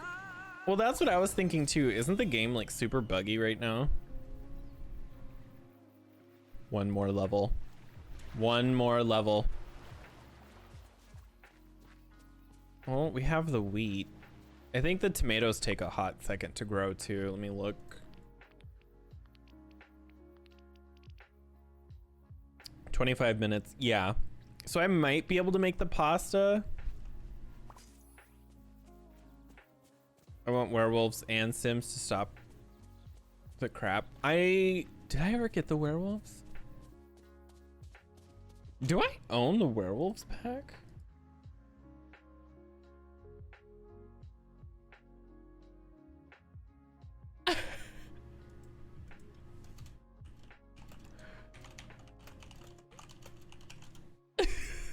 Sorry, I just saw something. I had a message. I don't think I own the werewolf pack. I think I skipped it. And it's not because I don't want it, I just didn't want to pay for it. Yeah, I don't have it. I don't have the werewolf pack. Wow. Oh shit, that's Discord. That's not. Anyway, I just want to shit on the floor. Just let me take a dump right here. Let's see, collection. Ingredients. I wanted to get the werewolf pack, but I just didn't feel like paying $20 for something that I wouldn't be using the main thing for. I want it for the build items, but I probably would never actually use. It's just 2 ingredients. It has to be tomatoes and tomatoes. Oh, I wonder if there's an ingredients list. Disney, Dreamlight Valley, all recipes, recipe list. I just need regular pasta. Like, I don't want to spoil a lot of other ones. Not fish, pasta, wheat, and tomato. Okay, I wasn't wrong. I wouldn't use the werewolves. I personally firmly believe they're a little too furry for me. They're a little too close to furries. I'm not about that. It's not a problem, it's just not for me. And so that's why I don't really care for it. Oh my god, I'm gonna throw up. And so oh my god, why am I dying? I would probably restrict them to that world. I didn't care for the way they looked in The Sims 3, but I thought they were better than what The Sims 4 has, which is where I sit with that situation. So like, it just feels weird paying $20 for something that I'm not even going to be using the main aspect of the pack for. think the idea of that is hilarious. Furries? Or do you just mean like shitting on the floor for this in The Sims? Good morning to you. I want more dirty, dingy, gross stuff for The Sims. Mine look like a cat. I did think it was funny when the pack was being worked on, because like there's nothing wrong with furries, by the way. It's just not, it is something that I don't care for. Like not even in a like sexual way, but like I don't like, it is something that is a sexual thing, not always, but because there is a pretty heavy-handed sexual connotation to it, I just sort of ignore it when it happens every day, even if that instance isn't sexual, because most of the time it is, if that makes sense. Like furry Sims. And so I would rather just skirt that whole awkward situation than have to deal with like, oh no, I don't actually want to fuck a dog. Just word make her weird. Well, yeah, so like it was funny when they were working on the pack, because you could sort of tell who was really excited about it and who was excited about it. The people who really wanted werewolves, and the people who wanted werewolves. The people who wanted to shit on the floor, and the people who wanted to, I'm not gonna go there. You know, Wicked Whims exists, and I feel like every day we stray further from God. I've never downloaded that mod, but it was funny. I told Jared about it. It's funny and fucked up. Oh God, I'm scared. I told Jared about Wicked Whims the other day, and I was like, I've never downloaded this, but I already know what it is, and I just think it's really funny. And then I made a joke to him about him downloading it, and he's like, I thought about it just because I wanted to see how funny it would have been. He's like, but I decided against it because I would have gotten very terrified very quickly. He's never modded a game before either, so he wouldn't have known how to do it. I would have had to do it for him. But he was like, I kind of just wanted to see how funny it would be, but then I also wouldn't have wanted to keep it, and I would have wanted to got rid of it really quickly because like, oh my God, what are you doing? And so I was like, well, if you ever want me to, he's like, no, we're good. We're good. I thought about it, and that's as far as I want it to go. And I'm like, okay, it's up to you. I just think it's really funny. Oh, I can feed this one. All right, where the fuck? Come here. Come here. Give. I have food.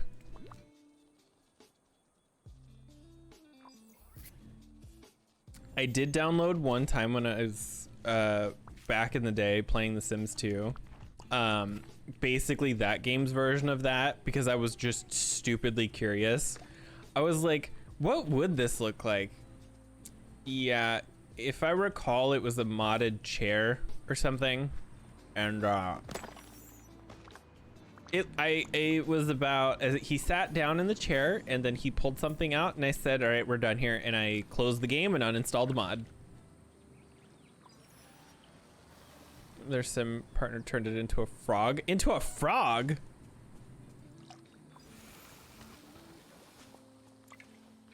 Oh, turned into a frog. I was like, how do you turn a foot fetish into a frog? I was really confused. Oh, dude, that reminds me of The Sims 1 where you could die. Because you can't die in any other Sims game, obviously. I forget exactly what it was, but if I remember, you could turn somebody into a frog in The Sims 1 and then they would get eaten by a dragon or something. I am sad that in The Sims 4, you can turn people into objects and then not sell them or set them on fire. Let me indirectly kill people. I mean, that's like directly, indirectly, but you know what I mean. I need the chaos. Or just at least make it so that if I set somebody on fire, they actually die. Because you can't die if you get set on fire. Which I'm offended by. Oh, is that the same? Oh no, it's a different one. Dun, dun, dun, dun, dun, dun, dun, dun, dun, dun, dun, dun, dun, dun, dun, dun, dun, dun, dun. Somebody had mentioned that they had like dug into the files for this game, by the way, and were looking at different characters that are being worked on, and that they saw stuff for Pirates of the Caribbean. Personally, I hope not. Only reason I say that. Turn back without you doing it. Yeah. The only reason I hope that Pirates of the Caribbean doesn't get added to this, I don't see a world where they pull off a real life person to a video game well. The reason that it works for these situations is because Goofy is a cartoon, and they did a good job of going from 2D to 3D, and like Kristoff, Anna, and Elsa, Mother Gothel, etc. were already 3D cartoons, and so they didn't really have to stretch that far. I think the eyes look a little weird. I mean, did you send me this? Oh no, I'm gonna have to, oh no, I'm scared. Let me look. Where is it?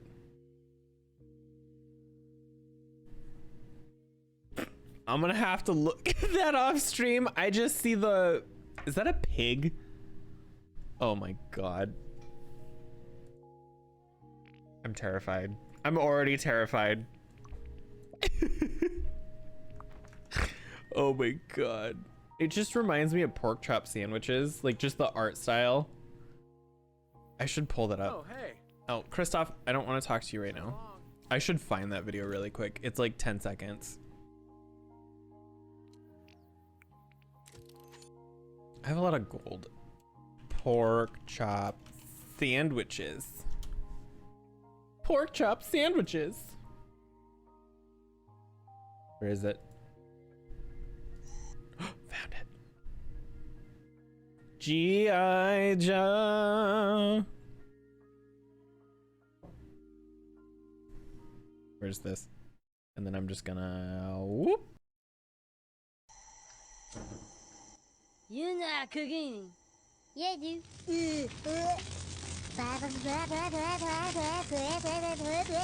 Pork chop sandwiches. Oh shit! Get the fuck out of here! What are you doing? Go! Get the fuck out of here, you stupid idiot! Fuck, we're all dead! Get the fuck out! My God, did that smell good? Detect it. There's no going, and you tell me do things. I done running. G.I. Joe! That's literally it.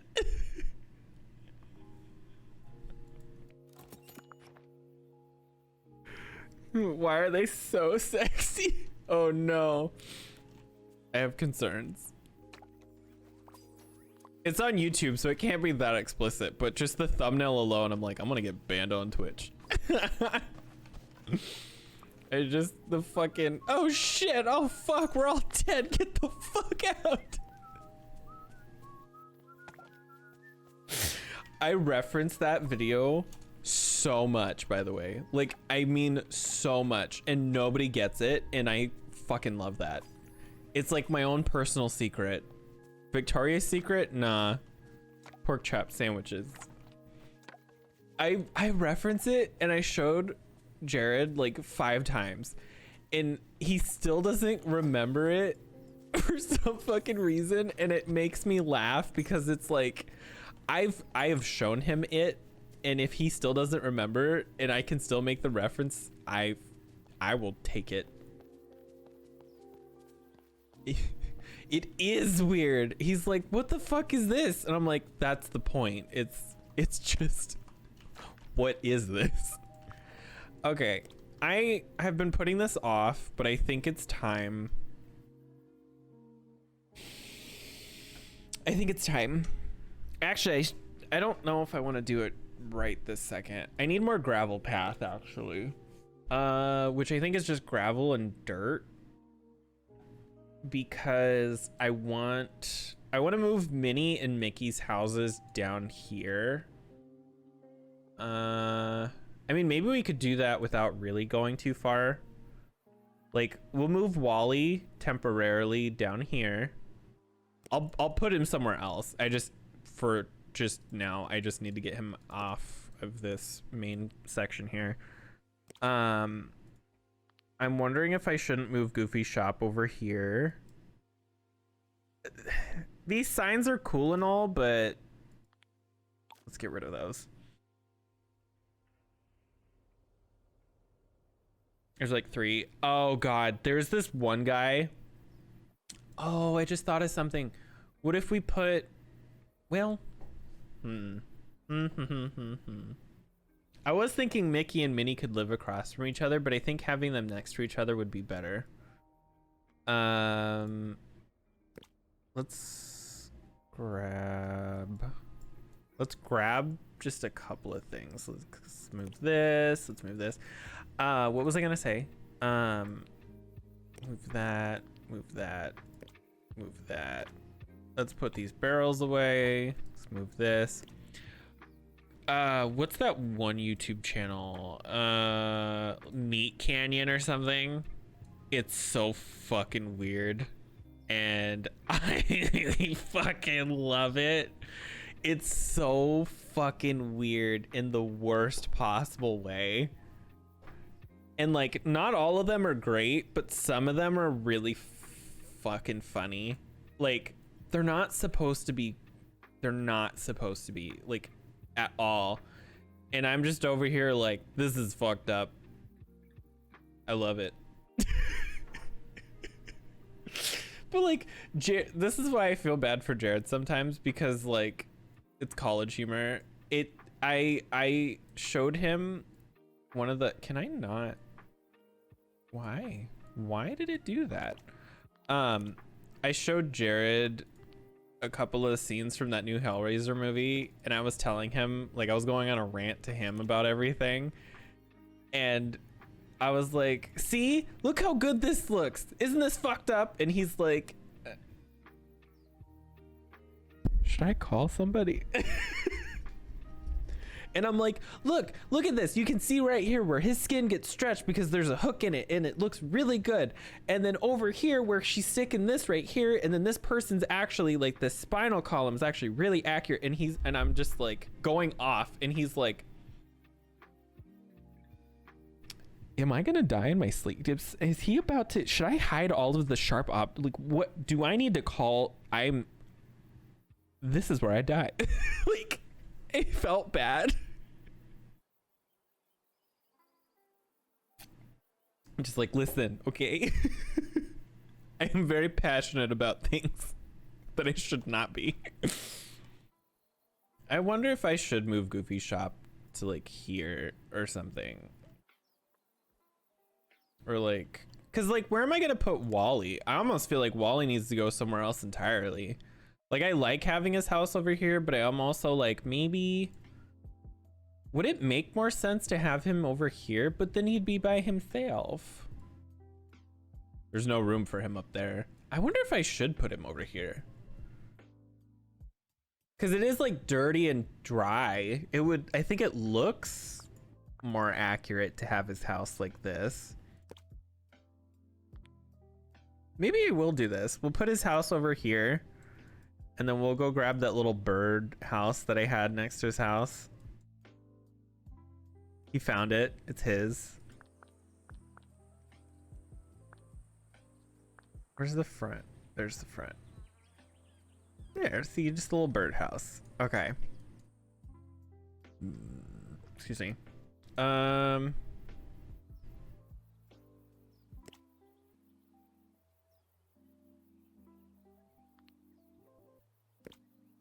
then we can take this. Oh man, this is hard. Well, Well, because I like the idea of having Goofy's shop over there, but I also don't. Because it was right here. And I guess there's nothing wrong with keeping it right here. But how would this work? I feel like these need to be further apart. But I also want them to be like neighbors.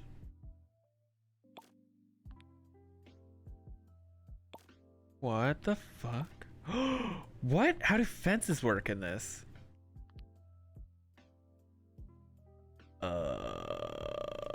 What? Fencing? Oh. Whoa. That's different.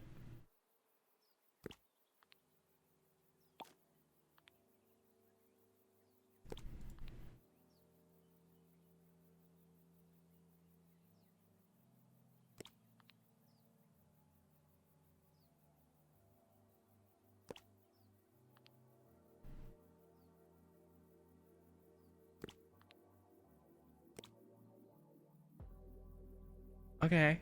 I'm just confused now. Okay. All right, well, let's pull this all over.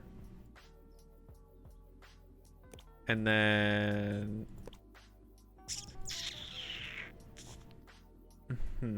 I'm just really confused now. I'm very confused. Furniture. I'm gonna have to build fences then, huh? I wonder if maybe Goofy's house shouldn't be moved over a little bit, like take all of this and shift it over, because it just feels weird like this, but this is an overhead shot, so maybe that's the problem. We want to get rid of this.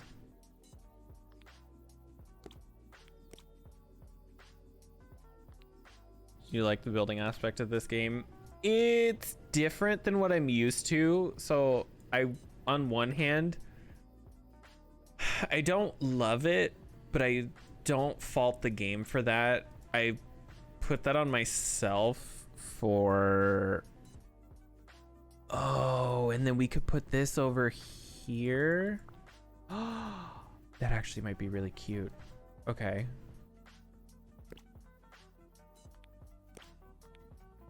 And then we'll have the like garden right here.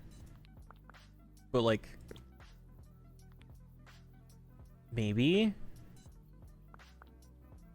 I'll have to decorate, but this actually might work where we have like the garden or something. And then like the path. Okay. We'll just put a tree right there for now. It's different than what I'm used to. With The Sims, everything is very open and free. And with this, it's very restricted and closed. And it's forcing you to use a grid, which is where I'm running into some problems. Which again, isn't the fault of the game. It's just something that I need to learn to use better and to utilize. Because I think Animal Crossing works this way too, where it's all in a big grid. Let's fill that in. Let's take this away. It's on I wish I could see the grid too. I think that's part of it. It's just, it's so different. Let's go like this. It definitely makes me appreciate The Sims more.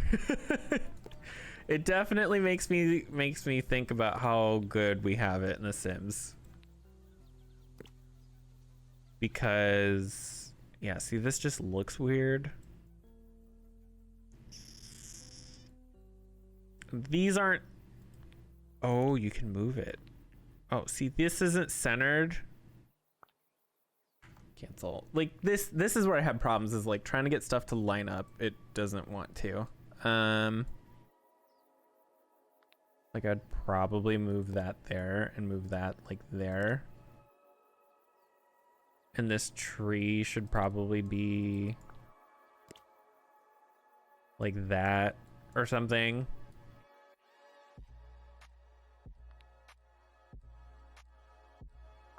Cancel. Cancel. Cancel. Oh, undo. There we go. Oh man. This is, I'm just like so far out of my element. I think we have a good place to start though, because this is her house is weird. I want maybe to do this, and then we can pull the gravel to his house like that, and then we can do the same for her.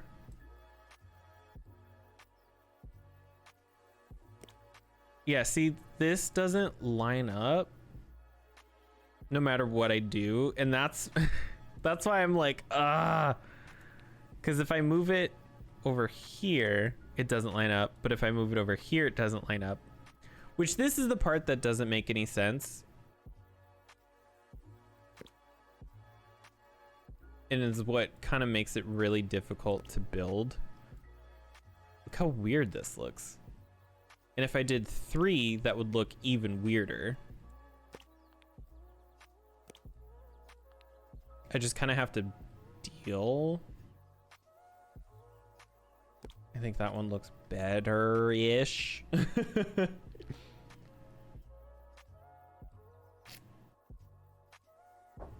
Like hers looks mostly okay, but it's this one that just looks really fucking weird. Or like Goofy's house works just fine. It's Mickey's, so like not all of them are bad. We'll have to mess with it more, but I think putting a fence around this might look nice, kind of like how Goofy's has it. I might even shrink this one in a little bit. Could probably just get rid of this. Remove. And I still need to find a way to get this to here.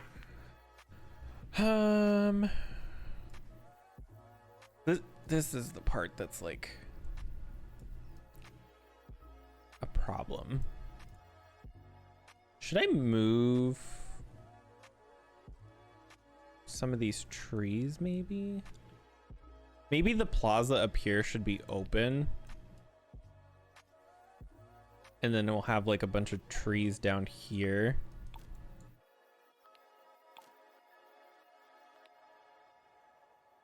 Like, I feel like there should be a tree here, and we can move this one like here. And I like this tree, so maybe this one can go over here to fill that in. I don't hate the idea of this being open though, which is why I kind of might stick with this. Have this be like a bunch of gardens and stuff. And maybe move these around in a way that makes more sense than what we currently have.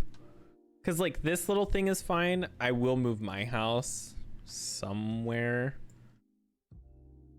I probably will put it like over here or something off to the side. And then get rid of the fence. See, building's just weird. It's not bad. It's just, I'm not mad at you. I'm mad at the dirt.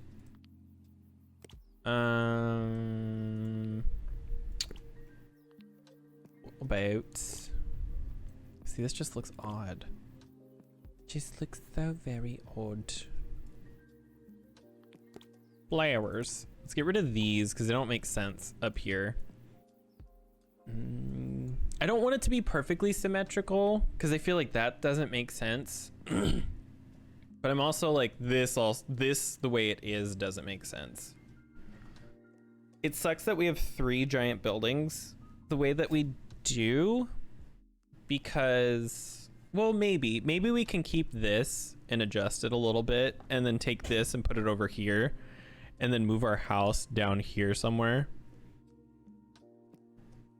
I need to make more gravel paths. I think that's my first problem. I need more gravel paths. What if we put the garden over here? And then we try some way to blend it into this. Cause like this all moves. Like this doesn't have to stay the way that it looks. For starters, I want this to be centered. I hate that it's not centered. Like we could even move everything over by 1. Just so that it makes sense. Like that. And then grab this. Would this look better? Oh shit, not what I wanted.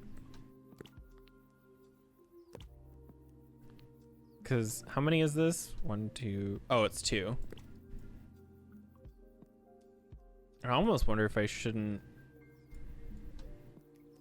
go something like that. And then can you, oh, you can't? Oh no, that's weird. Okay. Maybe we swap that out for gravel later on. See, this is all just so odd to me. I'm almost thinking maybe we move the garden over here or something. Cause like I like having this garden. I'm just not sure how to really utilize it well in the building sense. Maybe this way? Oh, that's cute actually. And then we can just grab some more trellises and stuff and sort of fill it in. And then go out. There. Okay. This is starting to look better. I need to fill things in though is the problem. Maybe move this over 1 or something. Like I'll figure it out. I think what I want to do is have like a clock tower area, because that's what I've been working on. Oh, I can just move these down here. Ooh. Oh no, but then they have to have, shit, because you can't do that so where it'll look like they go together. You have to have them separate. So I would have to do something like this ish.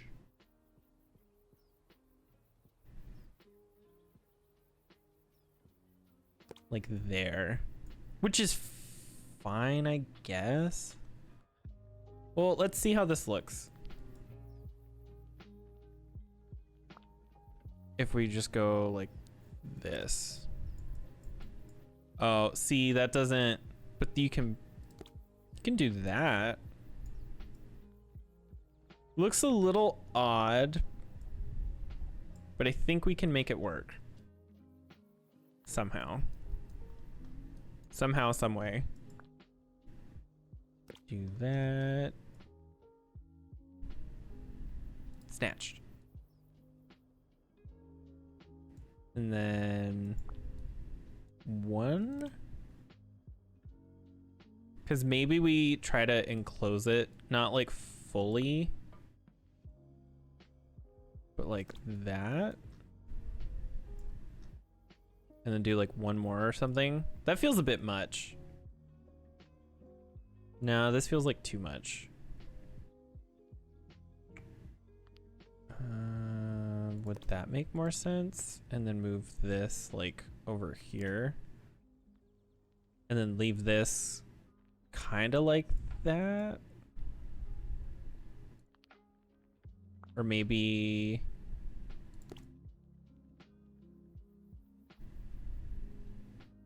It just feels so empty right here, but I think that's because I just need to find something to put there. Like I can put like a a lamppost or something. Make that one bigger. Then we have one spare one, which maybe we go like this. Meh. Oh God, I wonder if this shouldn't be over. Oh no, see, it clips again. That looks weird again. It would have to go, it would have to be like that. Unless I move that one out a little more. That actually might be okay, because now it feels a little more like a thing. I could put something here. I can always move this over too. But I think the idea of what I'm trying to do is here. Have like a little gardens area. I almost feel like this all should be moved back. Like this should be moved up one whole trellis.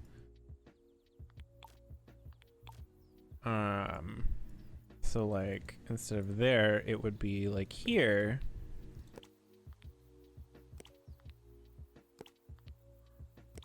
So it's a little tighter. That actually looks better. I think this should be more here. And then maybe put a bench there. Okay, I don't hate it. I need more fencing for sure. Because I think having like picket fences everywhere would actually look really nice. And then we'll have to worry about the trees later. I could put my house down here. Like here. Put my house over there so that it feels like a little neighborhood area now. And then we'll just move this for now. Is that a raspberry? We'll come back to this. Because now I'm wondering, we could pick up all of these fences. Whoop. And then whoop. And then whoop.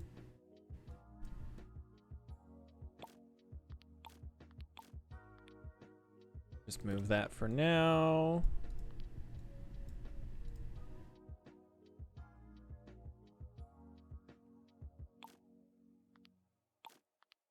We'll leave that down. I'm like, certain things I want to leave on the ground because if I don't, I'm going to forget that I grabbed it.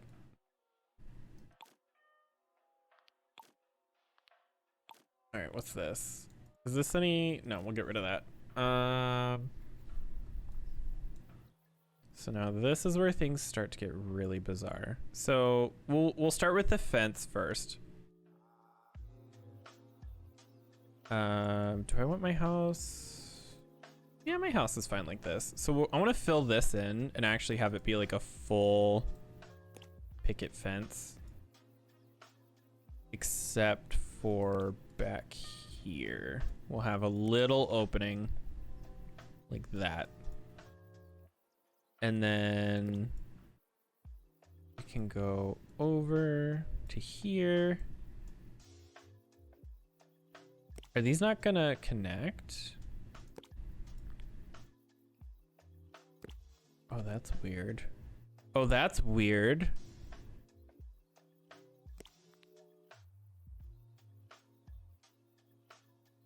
Oh, I don't know how to feel about that. Because if I do this, can I? Oh, then it works. Oh, that is bizarre as hell. Okay. And then we could put the other one here, move this over. And then I think, oh God, I can't. Okay, that's fine. I don't know about this tree. Maybe like that or something? I think it needs more stuff over here for sure, but definitely another tree right there. Let's get rid of this one. Because this is the idea that I'm going for, is just like a nice little area. I need more gravel. Unless I move my house up like 1. That's really close. I kind of want to have it further back, because then I could have like a bush or something up front.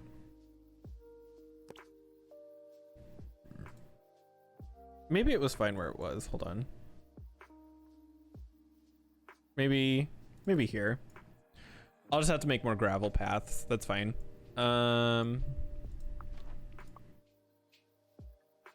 This is where I feel like I'm gonna run into problems, because it definitely looks like I'm gonna have to move this back further, because that looks really, really close to the front. So we can go like there. And then that one I can't really move around. I think I'm happy with this. Let's go see if we can make some more paths really quick while the game thinks.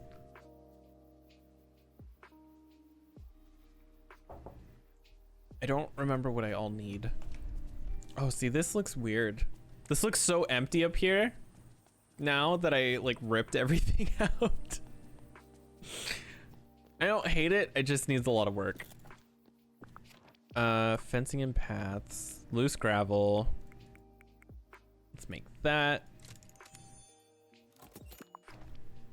And then I don't know how to make picket fences.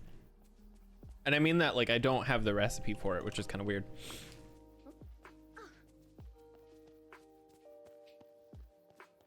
All right, let's go back to building.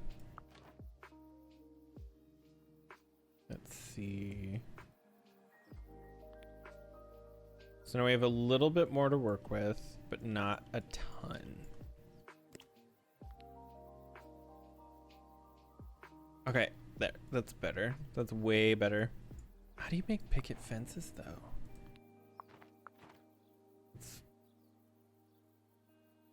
Hello? Just gonna go to this screen for a second. Cause it's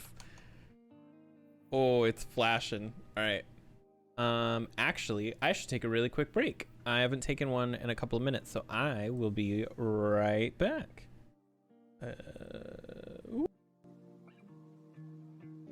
All right, I am back. So I had to restart the game because it broke. And then I just ran to the restroom. All right, so what were we doing? I don't fucking remember. I think we had just made some gravel paths and we were just trying to add them. Weirdly enough, it looks like they took, so what the fuck? Let's get rid of these signs because we don't need them.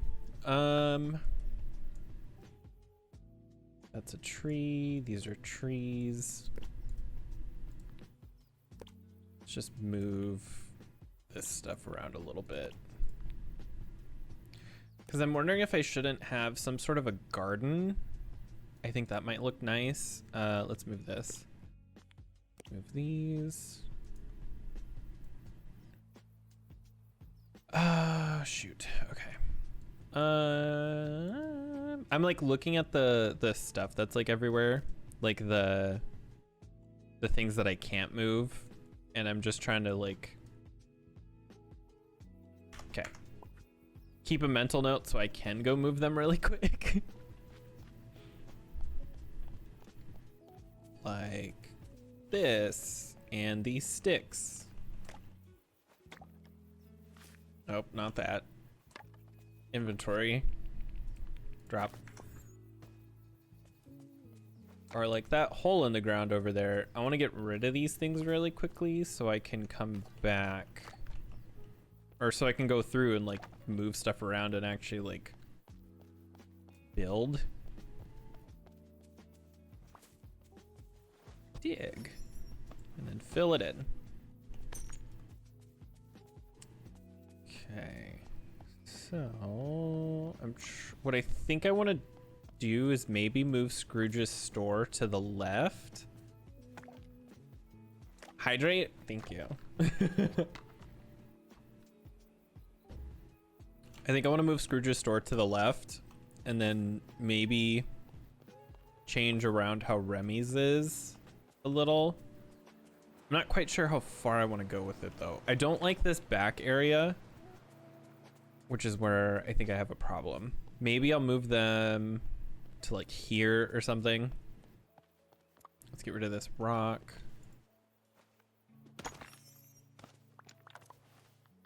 And then let's grab this and then these sticks. Okay, so now let's go back into build. So first things first, we need a path to here because this exists. Maybe we pull it up just a little to here. Let's get rid of that. Maybe just one more. There. I just want to acknowledge that is there. I think I want Scrooge's to maybe be over here instead of where it is. And then maybe we can pull this over a little. So like, let's move this.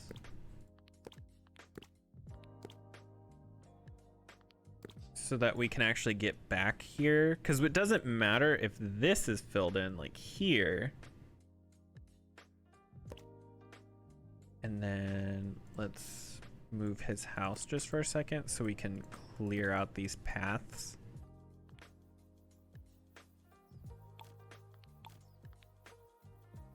Move these in, get rid of this. Because I don't like how this looks right now. This either needs to be one smaller to like this, or it needs to be one bigger to this so that it fits better with this right here. Actually, I think I like this because then we can take and make this bigger. Oh my god. Oh my god. I need to, there we go. I was like just barely too close. And then make that. And then maybe one bigger. I can't really tell how drastic I want this to be, but because then his house can come back to here like this, and then we have access to this back here. Like this sucks right there, but maybe we could put a tree there. But I did want access to at least that node for mining purposes, and then we can fill this back in, and then maybe just get rid of that. Well, maybe we can keep it and have it go here. Because now we still have this, and then we can get rid of this. So that we can have like a little thing. Maybe. It's just also weird. Yeah, see, Scrooge's is huge. I would want it one more back if I could. And then up, and then just over. And then up. We'll go. Come on. Come on. Click, click. Anything. There we go. So that's fine. I do wonder if we shouldn't fill this in a little like that. And then maybe pull it over one or two so that it's not lined up in a weird way that it is. How does this look? I mean, it's a little odd. Like, these are different colors from this, and we don't really have any other big buildings to put over here.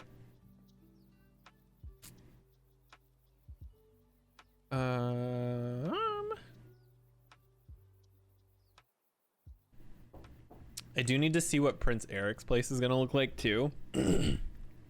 So that's a thing. Do I have anything ready to harvest? I don't think so. Map, collection. What did... Oh my god. What am I doing? Oh my god. My brain. Okay. Leek soup and pasta. I thought I planted the stuff. Am I dumb? Did I forget? No, I did.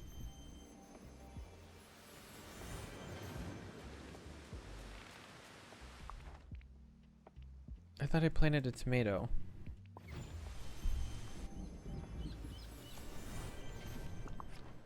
Don't tell me I planted stuff and then... No, okay. How's it going? Sell.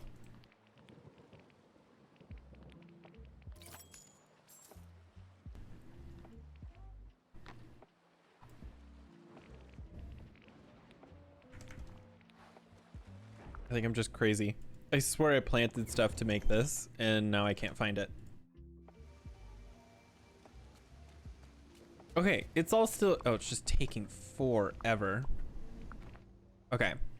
That's all I needed to know. So this is where I'm like, what do I want to do? Because he's not here. Eric's not here for me to like try and figure stuff out with yet. Because I don't know what his place is gonna look like. Like, I could look it up, but I also kind of just don't want to spoil that yet.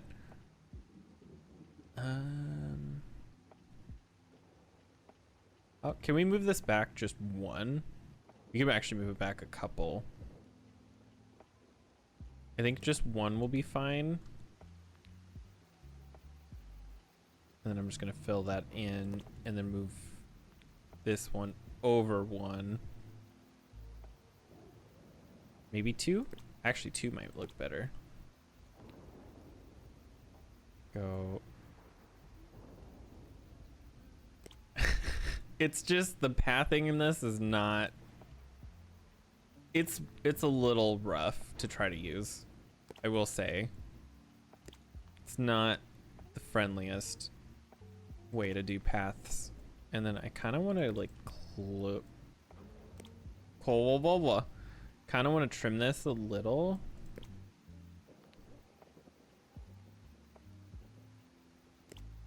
I can't tell if this looks better or if we should keep it bigger. Maybe we should keep it bigger and then just move this up to here. Well, no, this looks better this way. I'll just have to do the path really, really weird.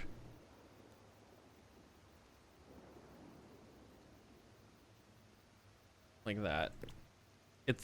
I hate it. I hate it. Can we move it back one more? No, that's so far. It should be right here, realistically. Realistically, what am I fucking saying? This is a game. Let's get rid of that.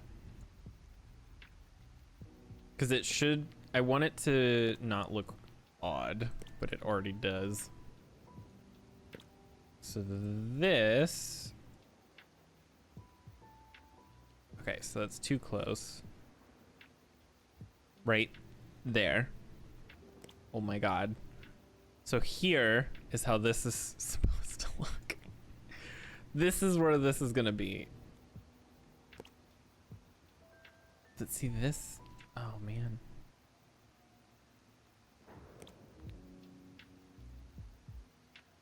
There. Okay. I don't love it, but it is what it is. I'm almost wondering if I shouldn't go just one tile bigger.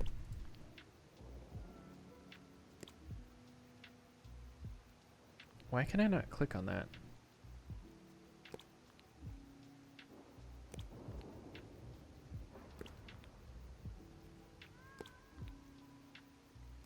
and then like here. Okay. I mean, that's a huge gap over there. But I feel like if these are too close, it almost looks bizarre. Which is why I think maybe we do that. And then we still have plenty of room to get around to the back and stuff. See, some of these houses and stuff, just because of the way the paths work, they don't line up very kindly to the rest of the world. And so building can be a little odd. Okay, there. And then however we end up deciding if this path goes forward, backwards, whatever, it'll all be fine. I'm just gonna move these around just a little. So, because this looks better, I think. This building is huge, but it's better. Oh, God. Part of me is also wondering if eventually I shouldn't move all of these to here on each side of this and have like a big square or something. Because I feel like the problem is this. Because this has these closed off parts, it wouldn't make sense to point stuff towards it as much as that would look nicer than what this is. I would have to make a fake one right here. And I don't hate that idea because I think that might look cool like this or something, or probably closer to there, but I don't know. We'll have to see once we get that clock tower and see how big it is. I think for now this is fine. Like, this is all a disaster obviously because it's everywhere, but let's move the crafting table. I can't put it like up against the house like I want. Like, I want it right there, but it won't let me. So maybe we can just put it back here or something. Like that. I don't know. That's like inconvenient. See, like Goofy's is against his house. I don't know why that fence is missing. I guess we'll just put that there for now. I just need it semi-accessible. This whole side's all fucked. But yeah, it'll be fine. I think it's good for what it is for now. There's not like a ton I can do until I get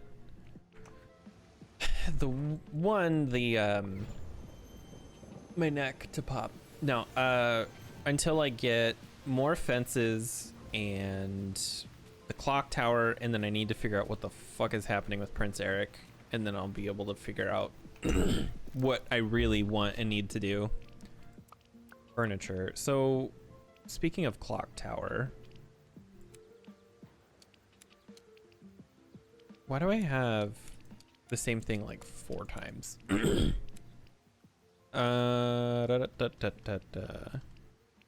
think I passed it actually. Oh, yep, here it is. So we're at 37 of 100, 13 of 30, 172. Okay, so we need a lot more hardwood, which is gonna take forever, but we should grab Kristoff. Oh, he's over at Scrooge's. Okay.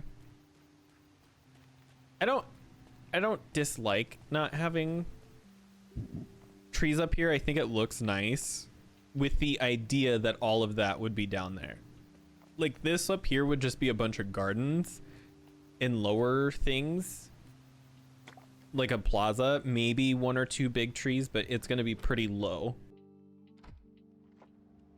overall. You. Oh, no. Goodbye You. now. Hi. Toodaloo. Let's hang out.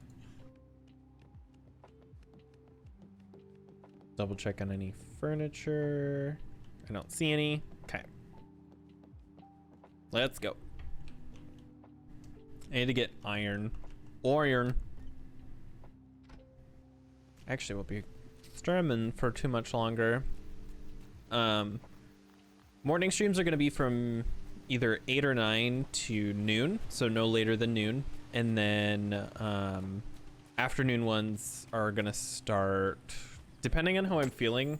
Today's definitely not a normal day. I started at 9 instead of my 8 o'clock like I wanted, but at the latest, it's gonna start at drop that. At the latest, tonight's stream's gonna start at 7:30. I'm gonna try to shoot for earlier though, so I don't have to worry about streaming so early or so late. Sorry, I want to stream early so I don't stream later. So I would prefer to start at like 5 or something, so that I'll be done by 8 or 9 p.m. Because Jared will be working from home this week, so he'll be starting at... Oh god, what time will he start? 4. Oh my god. Complete brain shutdown. He'll be starting at 4, which will give me an hour. But I mean, I'll be doing stuff that entire time. So like, even if he doesn't wake up by noon, I'm gonna end at noon anyway, so that because I have other stuff that I need to work on, reaching out to recruiters and like all that fun stuff for a job. But I also have like stream stuff that I want to work on for tonight. I want to try to finish working on the Halloween coloring to see if that's even possible. I think it is. It's gonna be a lot of tweaking. It maybe takes 10 minutes to render one of those things on my computer because of the way I have it set up. And I built this thing to do that anyway, so I'm excited. And I mean, worst case scenario, I just don't stream tonight, which would suck, but like, I'm doing it right now, so I did it today and that's all that matters. I'm happy. It's different. It's definitely different. But this is what I'm used to, you know? Like, I'm used to streaming early. Oh. I mean, I want iron, but you know what? I'll take all the gold I can get. Wait, why do I want iron? Do I even need iron for this? I thought I needed gold. Am I dumb? I think I am dumb. I'm still waiting for my fucking plants to grow because I need to get Ursula to level 10. And that's how I get Prince Eric.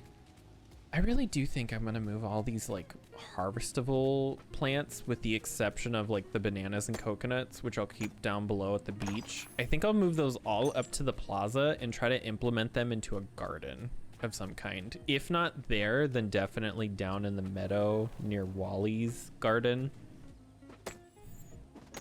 Or behind Mickey's. I think I can do a really pretty looking thing. But see, I've already starting to run into an issue of space. Like, I don't even have that many things, but already there's like not enough space for houses here.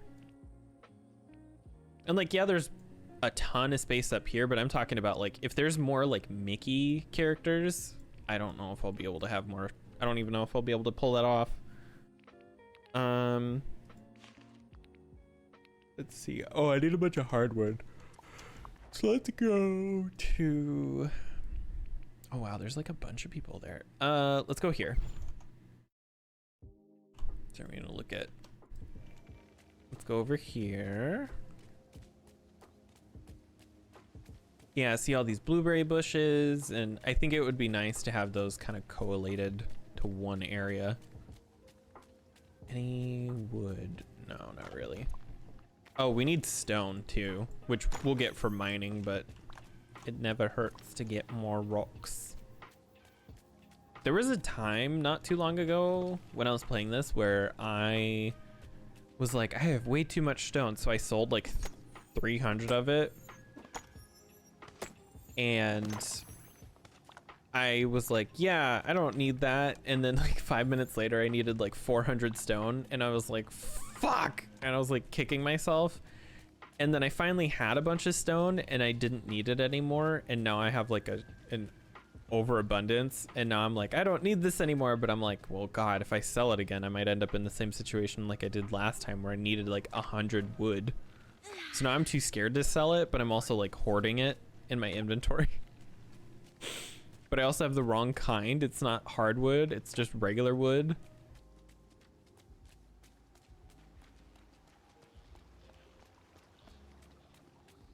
Let's see, grab this. How much do I have? I have 41. I'm actually not that far off then from what I need.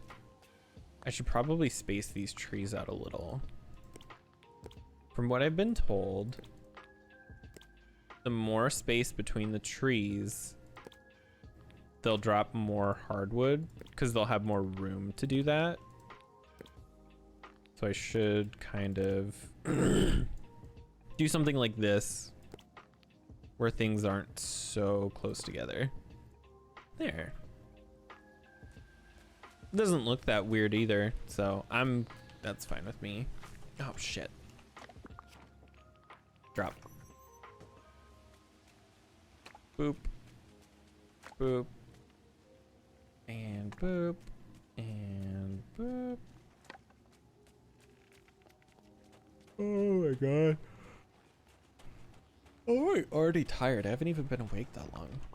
How much do I have? Oh, I have 10. Okay, I'm good. I don't need any more flowers from up here at least. Those are gooseberries. I don't see a ton of hardwood. I see a lot of, I think it's dry wood up here. See, I want to get rid of these fruit trees and stuff up here because they don't make sense.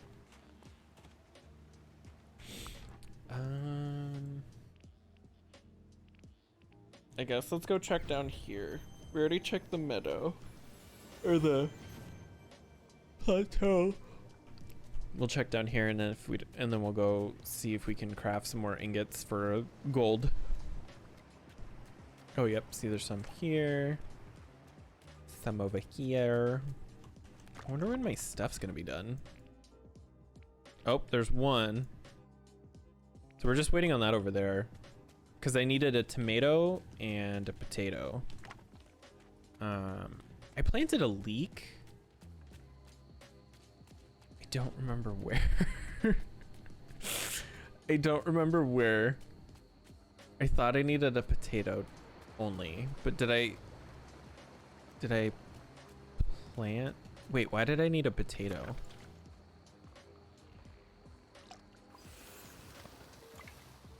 Oh wait, I didn't need a potato. I just needed the leek because I have the wheat for the pasta. Okay, my brain is not working. Wow. I didn't need a potato at all. I was just thinking about potatoes for no good reason. It had nothing to do with potatoes. Oh, there it is. Okay. So we can make the pasta now. So let's go cook that really quick, I guess. I also forgot we have new stuff. Yeah, see, we have new wings. I don't like them. Like, I like them, but I don't think they look good on my character. So I'm not gonna wear them, but...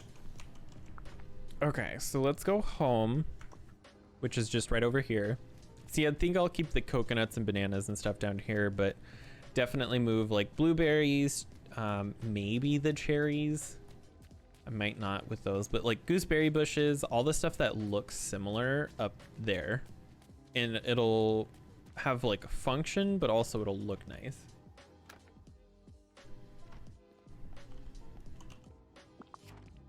Let's get rid of this.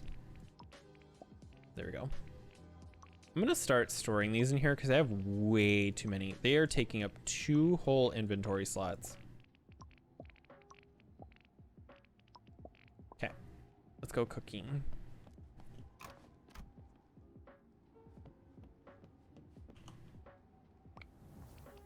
Tomato. Pasta. It's not red though, which I think is weird. I'll make a couple. Tomato soup. All right. We'll just go give all of those to Ursula.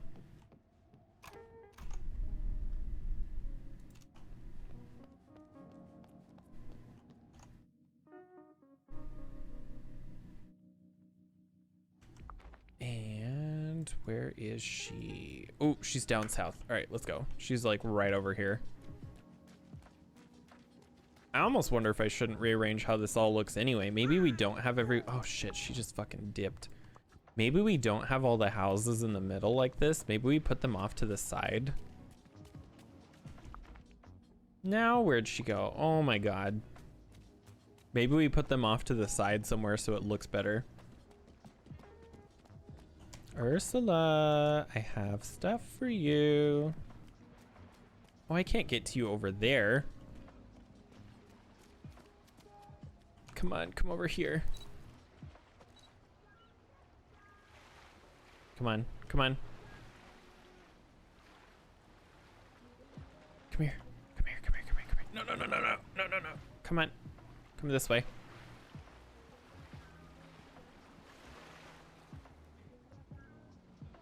All right, talk to me, talk to me. You're here, finally.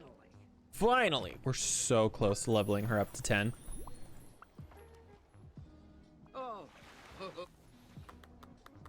Oh shit. Oh, we get a crown. Okay. No, come back. Oh, fuck. Come on. Yep, get nice and close. And then talk to me. Oh, it's you. Fabulous. Fabulous.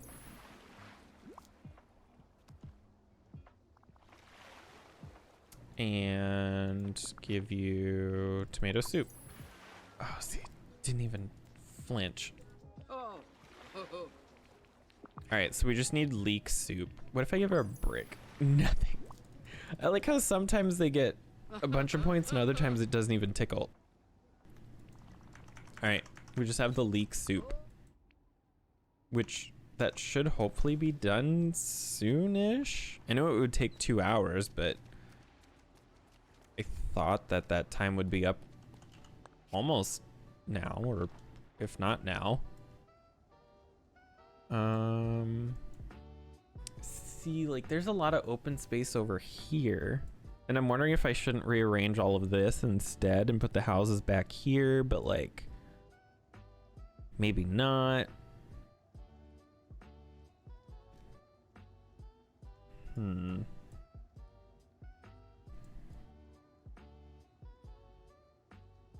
Because I don't think they would look good up there. It would look so weird.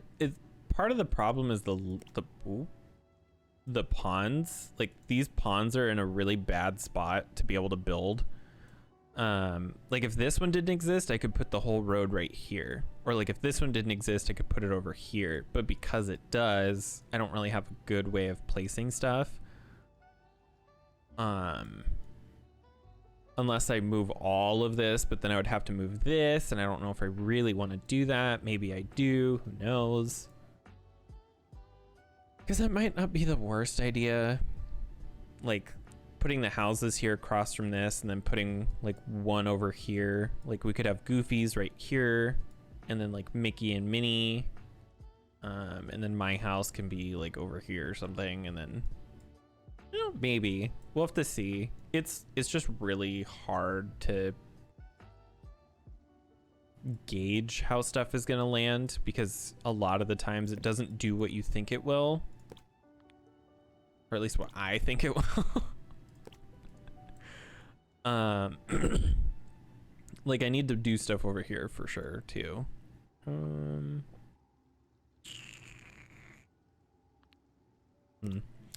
Well, let's go ahead and let's just save. We'll work on this later.